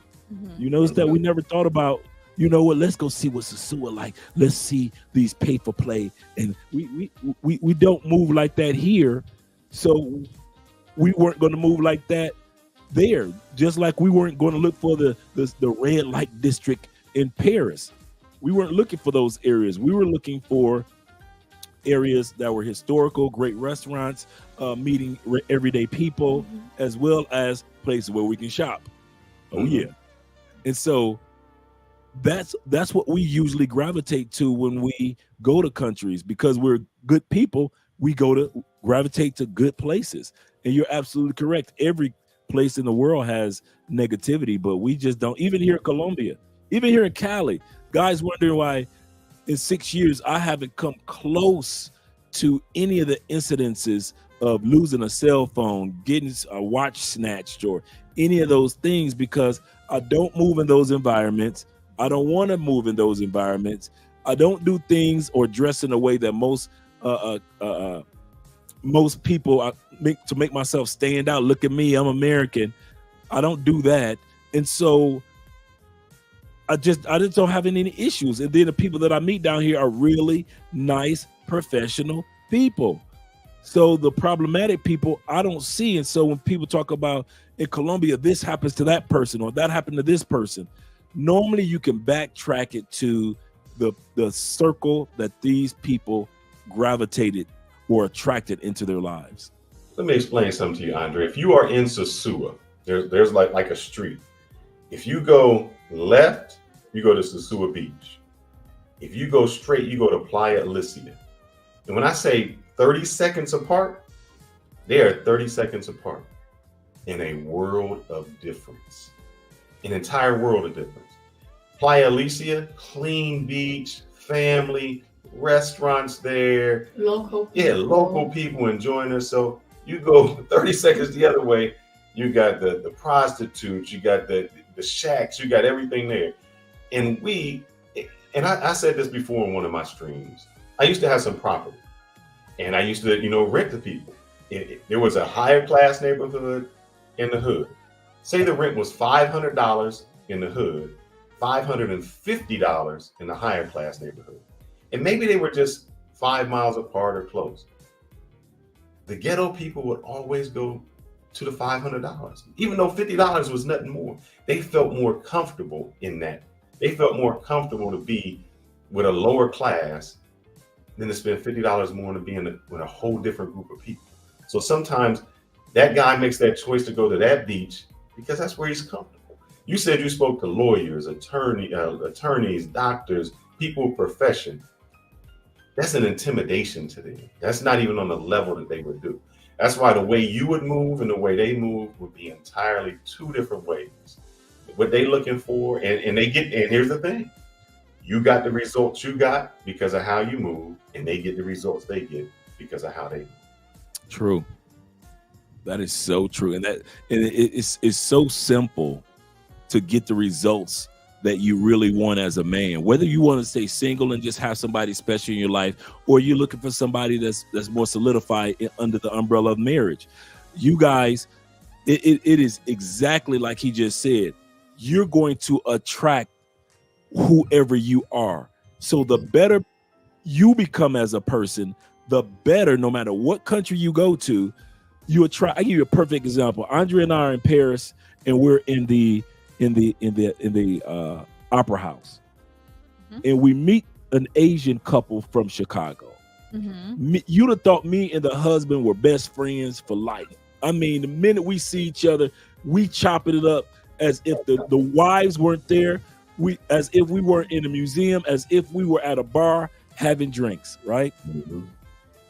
His wife, very feminine, very friendly, very nice. They were bringing their daughter. They only had one daughter, and she was about to go to college, and they were bringing their daughter to Paris to enjoy the last family trip before she went off to college. And she had the choice of leaving to go to college early, but this young lady said, no, I want to spend this last time with my parents before I leave off to college.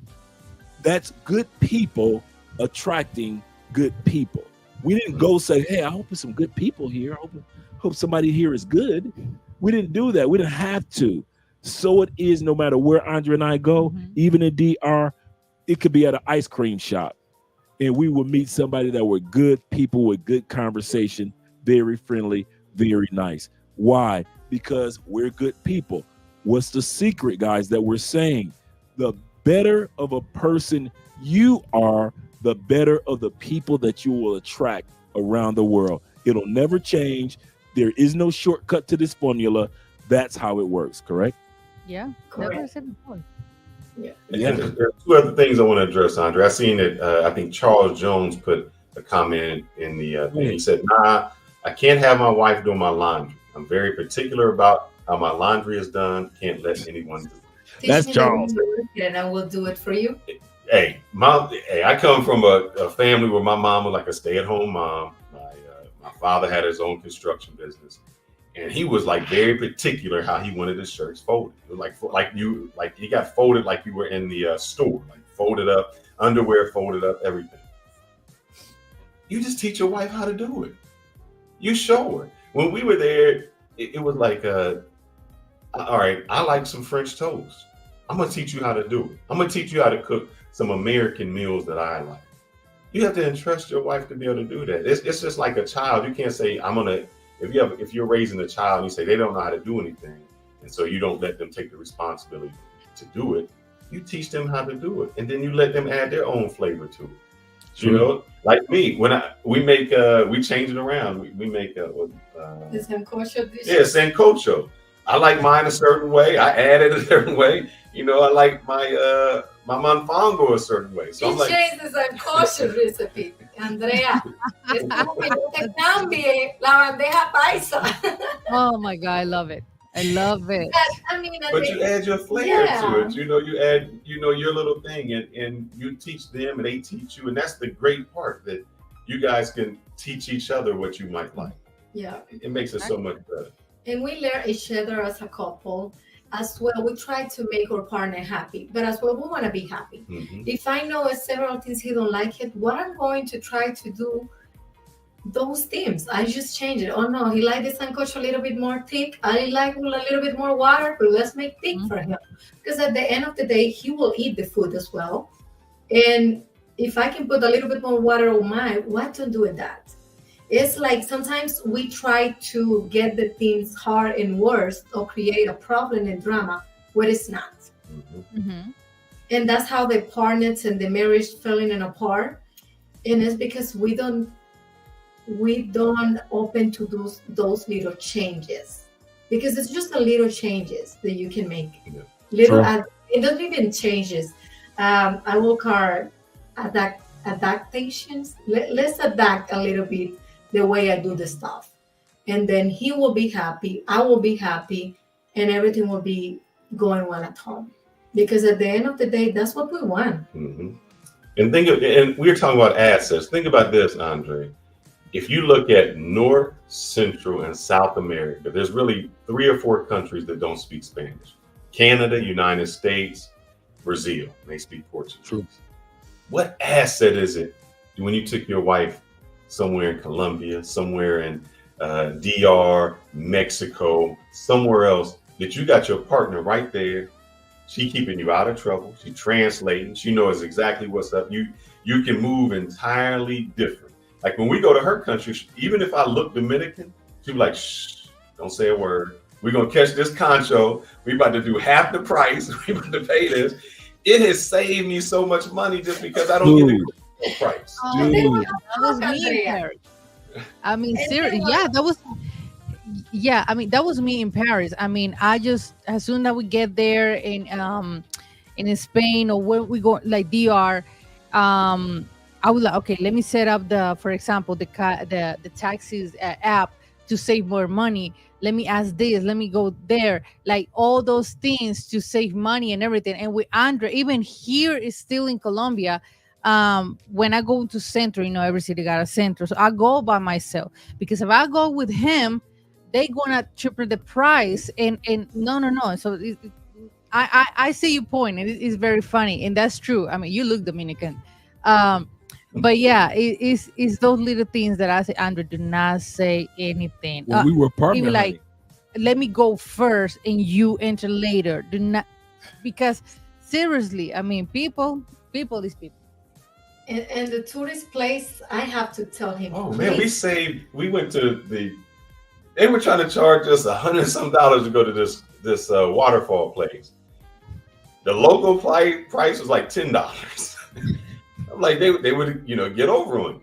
And when you have somebody local there, if you're in Colombia, oh, this is a spot we can go to. Even when we were in Thailand, we started getting with the local people where we were eating at, even though it's cheap in Thailand. I think maybe our meal was like $4 or $5. We went to the elephant sanctuary and the guy's like, oh, I got this. I'm like, no, I'll help you out.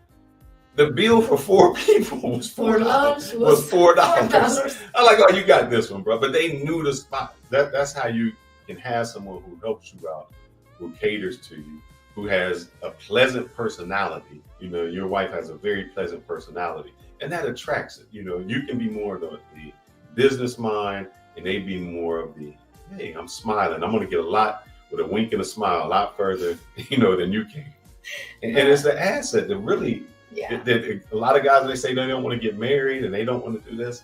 I said, man, you're missing out on so much. Your benefit really outweighs the bad that you get. You get to see so much more. We went to Colombia with the group, and she did all the translating for us. Cuba. Cuba. Yeah, we went to Cuba. How'd you guys like? But also, it's like, keep it in mind.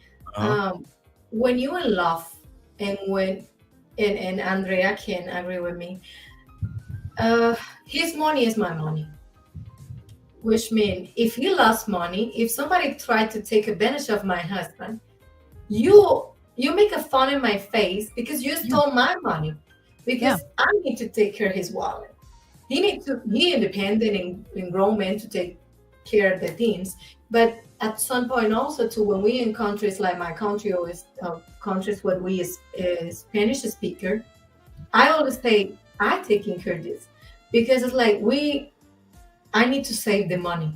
I need to take care of you. I need to wash your back. That's what, if he using his phone, I don't use mine because my eyes need to be checking around everything. What's going on? Who can get in close to him? Who can snatch the phone in the environment where we move? Sometimes I hear words in Spanish. He don't, but I'm aware what's going on. And I feel that's my job there. Even we on vacation, my job is make sure we both safe. But especially make sure he is safe because in that part he's vulnerable.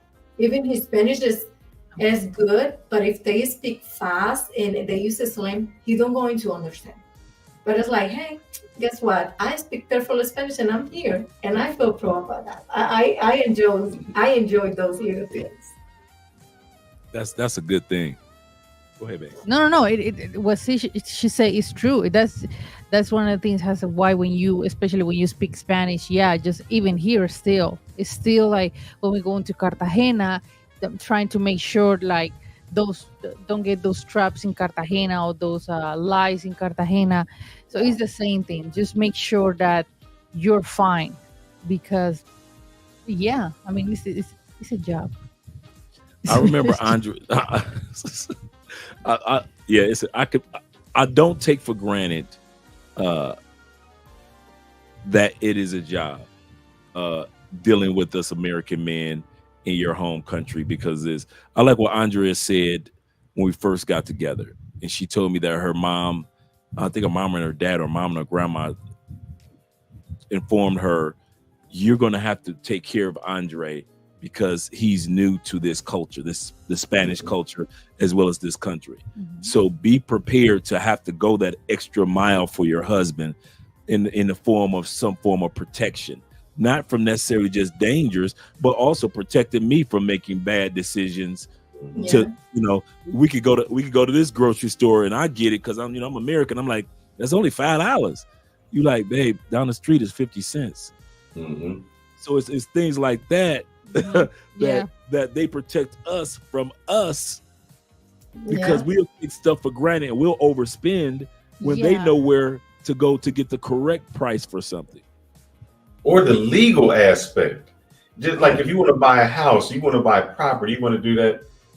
We don't know the ins and outs of the legal aspect or how the paperwork or how things are done. Because we have a different mentality. You need somebody who has your back who can say, this doesn't look right, or this is how it's done, or walk you through that process. If not, you'll be lost, discouraged, mad, angry, taken advantage of, paying double. You need that. This is so true. This is so true. We're so glad that you guys have been here. We know we've been here for quite a while. I know you guys got things that you are going to be working on right now, so we don't want to hold you up too much, but they're dropping your channel in the comment section. Thank you very much, Will, for doing that again. We'd love to have you guys on the channel once again, several times, to not only promote your channel, but also to just continue to show an example that there are quality women in the Dominican Republic. There are quality women in Colombia, as well as other countries. This is not a fluke. This is not, because we're going to have other good couples that we know that are DR couples that are going to be coming on as well, because we want to show men that, yes, there's a side of, no matter what country you go to, there's a side of negativity, but there's also a side of positivity. In closing, before we go to the super chats and everything,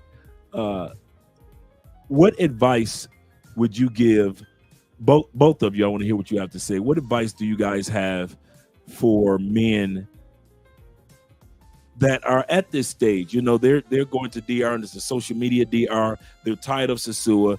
They love Dominican women, and they're looking for something of quality.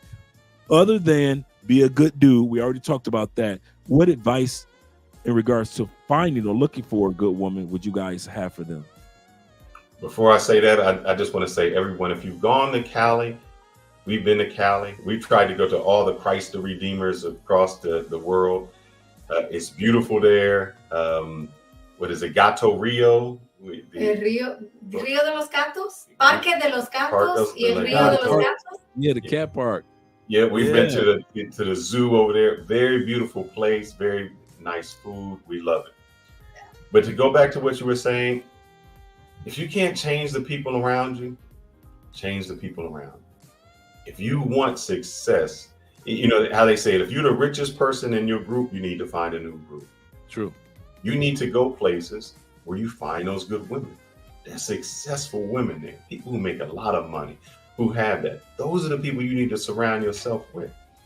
Get a whole different crew, a whole different organization. You know, even if you're doing a dating profile, there's certain things on your dating profile that you're not looking for. You start to eliminate half the people that you go to.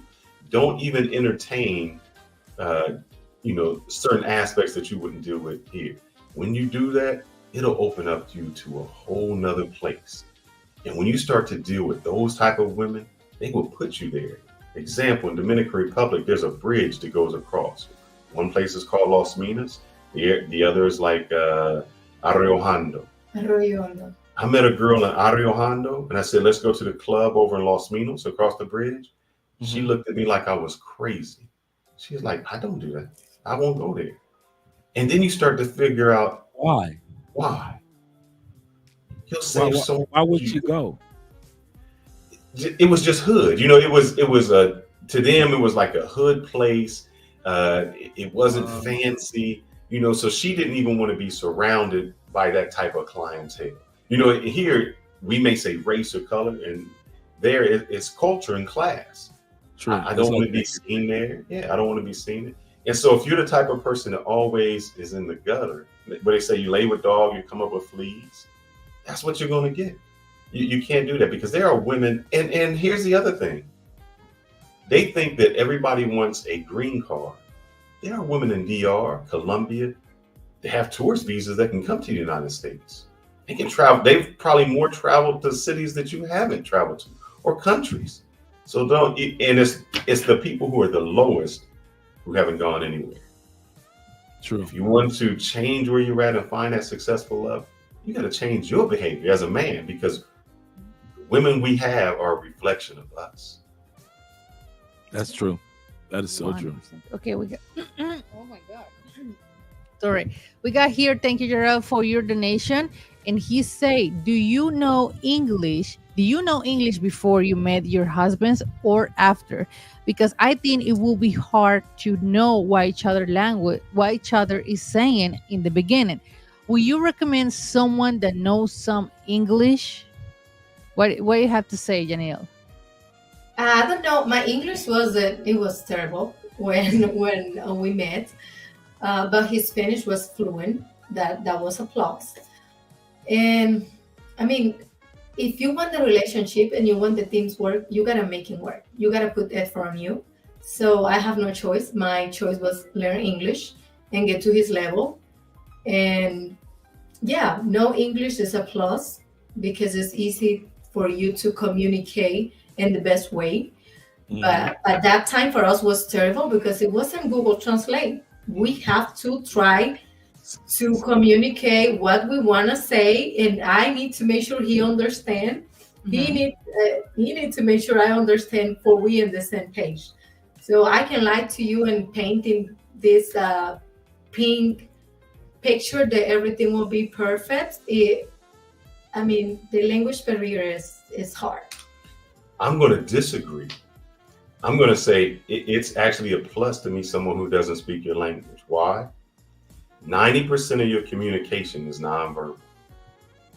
What's this? True. I'm hungry. I need to drink.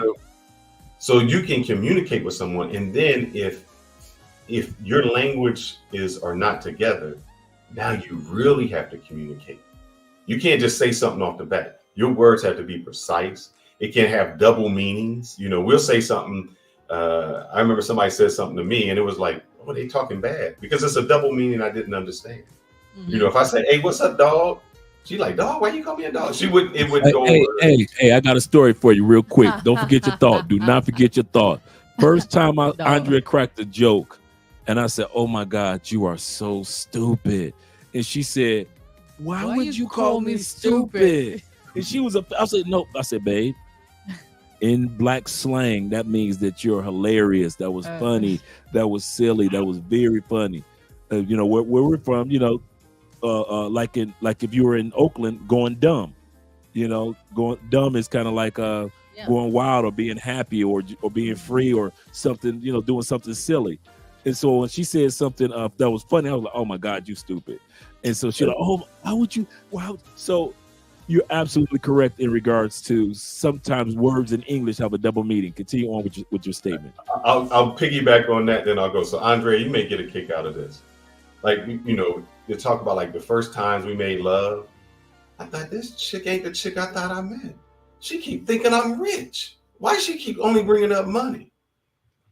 They say, que rico, papi. I know rico mean money. So I'm thinking, this chick just wants my money. No, he didn't. You know what? Leche, you want some milk? I gotta buy milk for your kids. I gotta buy. What are you talking about? Milk and I knew what that meant. Even I knew what that meant because most of my friends are Colombian in Tampa. So before I came to, I already knew what that. You sad, I brother. Didn't know, brother. I thought she wanted my money.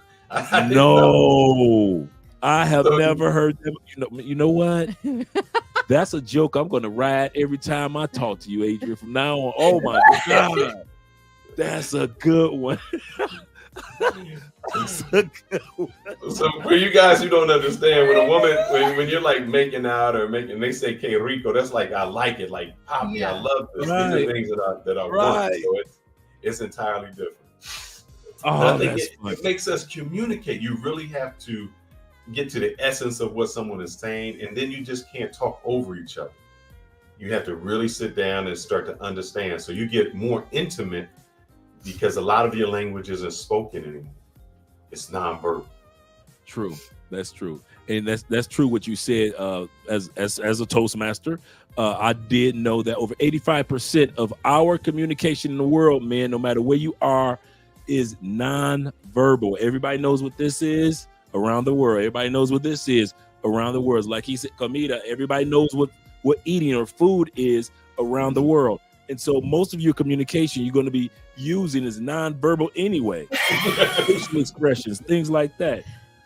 Oh my God, Kevin! Kevin, you know a lot. But see, Kevin, what they don't understand, Andre, they're living in a world where they got the Google Translate. They got that. I had none of that. I was just winging it. I knew 2 or 3 words at that time. Oh, that's Shout funny. out to Kevin. Let's scroll back up to Theo Woff's comment. Okay, wait a second, baby. Theo, here. Right there. Okay. Wait a second. Sorry. Yeah, thank you, Theo, for your donation. And he responds to Jarrell, who said, my Japanese wife barely spoke in English when we married. Problem? No, I spoke Japanese.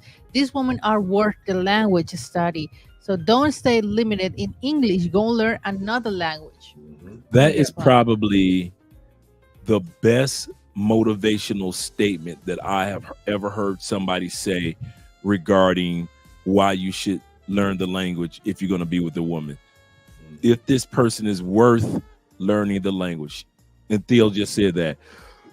Excuse me. He said these women are worth the language study. Quality women, good women, the women that will be on your side, they're worth that extra study of picking up a few words, a few language. Shout out to you, Theo. And thank you. Excuse me. For the like I don't know, something flew in my mouth or something. I don't know. But the thank you for the super chat as well as the testimony. Yeah, drink your coffee, babe. That's funny. Me. Mm-hmm. Okay, I'm back. Oh my God, you guys got me crazy with the comment section. Thank you, Black Scorpion. Thank you so much for your donation. Jared, he say, "Qué rico." I knew it from my YNC youth. Those Latinas drove me crazy when they say that. Right. Thank you so much for your donation. Fellas, remember this by the power of passport. Give me and you all the powers. Oh my God. Shout out to you, Nordine. Yeah, that's funny. Glad you guys are here. We got 125 people in the building. Click that like button. We like you. We really do. Make sure you like us too. And make sure that you subscribe to the channel. My man Will, excuse me, Will the Chill, Real the Thrill, has been dropping the link, both links to both of their channels for you guys to subscribe to. There should be no reason why they should not have at least an extra 50 to 70 new subscribers on each one of their channels. So the links have been dropped in the description. Do us a favor. You guys like their journey and you want to continue on watching their journey like you follow ours. Hey, it is what it is. Make sure every Tuesday we do taco, tequila and talk. So we do a little show every Tuesday. But I got a question for Andrea before we close out. Do you call him mi negrito? Did I call him what? I know. Mi negrito. Mi negrito. Oh, mi negro. Mi negro. No, I never call Andre. Even But see, the thing was, or I used to call him. I know that he hates muffin or cupcake. I don't know why she used to call me muffin or cupcake.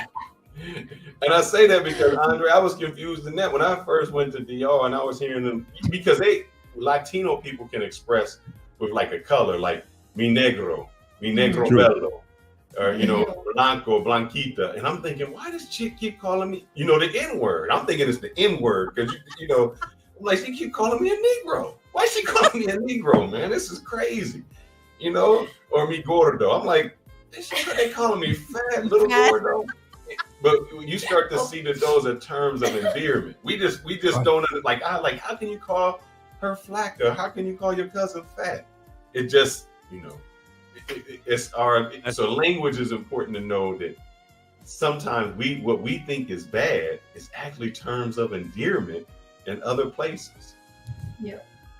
We actually dropped a video in regards to that negrita, in regards to a woman, and let guys understand that there are certain terms of endearment that may sound almost racist to our American brains, but they aren't racist terms.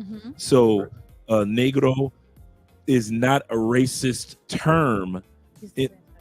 Right. Here in Colombia, I don't know, Janelle, in how it's in DR, but here in Colombia, yeah, the word negro, negra, you say with depends how you say it.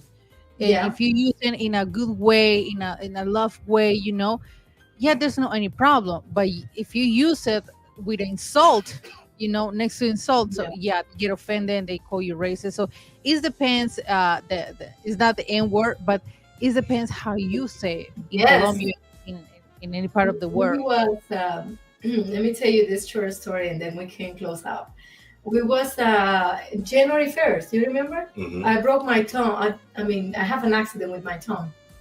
We went in the emergency room. We was there for 7 hours, I guess. Wow. And the security guy called him Maniga. And he called me that. He said that to me. We was the only one in the room. And I'm like, no, he's talking about to someone, because I know his face changed, his face expression. And you totally right, Andrea, about this, because it's like they don't take it in the same way we take it. But some people are not really well educated. Then maybe they call N word together as a brother coming from the same culture. But me as a Dominican, if I don't have that confianza with you, that trust, I cannot call you like that. So Exactly. after that, I went outside and take the security guard. You need to stop telling that to my husband, because that is bad. You will get a punch in your face because he don't play. And he looked at me like crazy, but and I said, but you are not from America first. You don't know him second, and third, you got respect. If you don't know something, you just don't say because you hear other people say. I was mad in that sense because in the back of me, I was in pain, but also I was thinking what he capable to do. But I understand that a lot of times people are watching television, they're watching that, so they just think everybody's calling them that, it's calling. Even, she'll answer the phone, her cousin like, Negrita. So it's just terms that we need to learn and understand. Yes. And I think that's one problem with people in America. We think that our rules apply across the entire world. Yes. And it doesn't. Mm-hmm. You go to different cultures, have different aspects, different way they express different things. Like in her culture, they hug all the time. I got to see everybody got a hug. Yep. You hug. I thought one time during Christmas, I said, man, I thought your cousin was single. She's like, she is. I'm like, but why is she dancing like that with that dude? She's like, what dude? Bruh, if you're in a Latino country, you might have your dad, your brother and sister, and they dancing like close. Yeah. Like here, we would think that was uncomfortable, but they get together, they salsa, they merengue, they dancing, they almost like, yeah. And in my mind, I thought, how can he do that? And she's like, what are you talking about? Like it's so guys, when you travel, understand that cultures are different and the way they do things is different. Yeah. And a lot of times in our mind, we always go to the worst, and it's not like that. It's entirely different how they express love. Yes. True. So true. Funny. So true. I'm glad that you guys mentioned that in regards to the family dynamics of love and expression, and just because of like that, I've danced with I remember the first time, I kid you not, one of the first times I saw Andrea and her dad dancing, it was something that I hadn't seen. I rarely see except for during weddings in the States, where you see the father and the daughter dancing. Then you saw Andrea and her brother dancing. And then I'm dancing with their mom, and then I'm dancing with the aunt and the cousin. So that's how my salsa got well, because brother got salsa. I'm gonna tell you something now. Andrea está haciendo muy buen trabajo. Felicidades. Okay. That's the problem. That's what makes my Spanish so bad, because my salsa is so good. I'm always on the dance floor. The only time I ever go is I'm not. It's kind of funny now. When I go out in the States, it's go out to socialize and pick up the ladies. Mm-hmm. Now that I'm married, and even if I was single, I really love salsa music and bachata and merengue and cumbia music so much that I go out for the dancing or the enjoyment of the music and enjoying the people that are enjoying the music. So you'll be at a table here, and all of a sudden you got total strangers next to you that you guys are enjoying the whole night together. I remember I met a black family from Chile, a couple during last year during a Black Afro-Colombian festival. The mother is the two daughters and the father. And the next thing you know, we all just hit it off. And once again, like I said, when I'm out my little bit of Spanish just kicks in automatically. So the whole night we're just having a good time with this family. It's just having a good time. I danced with the whole family. Me and Dad hit it off, and I just start asking them questions about what, the area that they were from and things like that. And so it's just so amazing how dancing can open up doors for you in other countries as well. And so that's what has made my kind of like been a crutch for my Spanish, is because I could dance. And so it's like, oh, okay, his dancing is good, his Spanish is trash, let's keep him on the dance floor. And with it, I don't think what people understand is Cali is like the salsa capital of the world. Yes. You're there. Yeah. You better know how to salsa. That's just like eating food and salsa. It is. So it's very important. That's funny. Yanel, you was about to say something? No. Okay. Well, we take, let me say it. We take it that you dance salsa, but we want you also come back and say, Spanish too, That's true. Me too. So definitely. We will get all this motivation. Worry about. Next time we only speak Spanish. Ooh, there we go. There we go. That's a good challenge. What about that? I'll take that. That's a good challenge. I'll take that. Yeah. That will be good. All right. We got 119 people still here in the building. Appreciate you guys being here. I hope we hit all the super chats. Yes. Noradine, appreciate you for your super chats as well. We're about to close the live stream out, guys. And you guys already know we're going to give you, actually we're going to do the old school close out. Once again, make sure that you guys subscribe to their YouTube channels, because they are doing some excellent things there. And we're going to close out, guys, with the drink break that you got. One of the drink breaks that you guys enjoy so much. Here we go.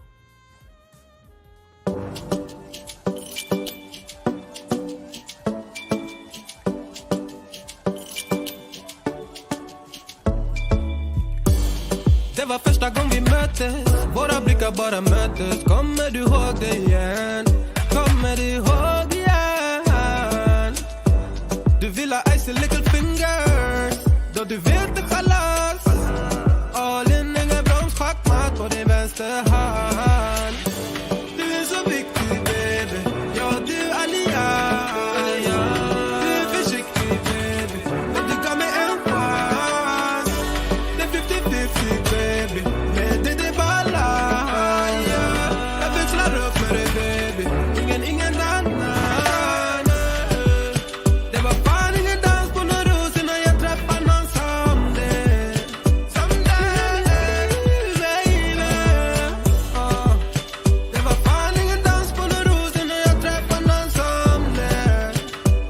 Du är mitt liv, baby. Aldrig titta på någon annan, varför du med annan? Kom var med mig baby. Aldrig lita på någon annan. Finns ingen annan, jag vill ha min chockarinna. Låsa av sig, ingen sinna. Jag kommer alltid ride with you. 100 gubbar klart jag die for you. Du är så viktig baby. Ja, du allians. Du är försiktig baby. Men du gav mig en chans. Det är 50-50 baby. Men det är balans. Jag växlar upp för dig baby. Ingen annan. Det var fan ingen dans på någon ros innan jag träffade någon som det. Du är mitt liv baby. Det var fan ingen dans på någon ros innan jag träffade någon som det. Du är mitt liv baby. Visa mig vart du finns. Du kommer väl till min city? Nej, jag vet att det finns. Kom det är bra lives and all lives, yeah. Jag vet att jag minns kör det. Chans social smuggler. Jag tvivlar det.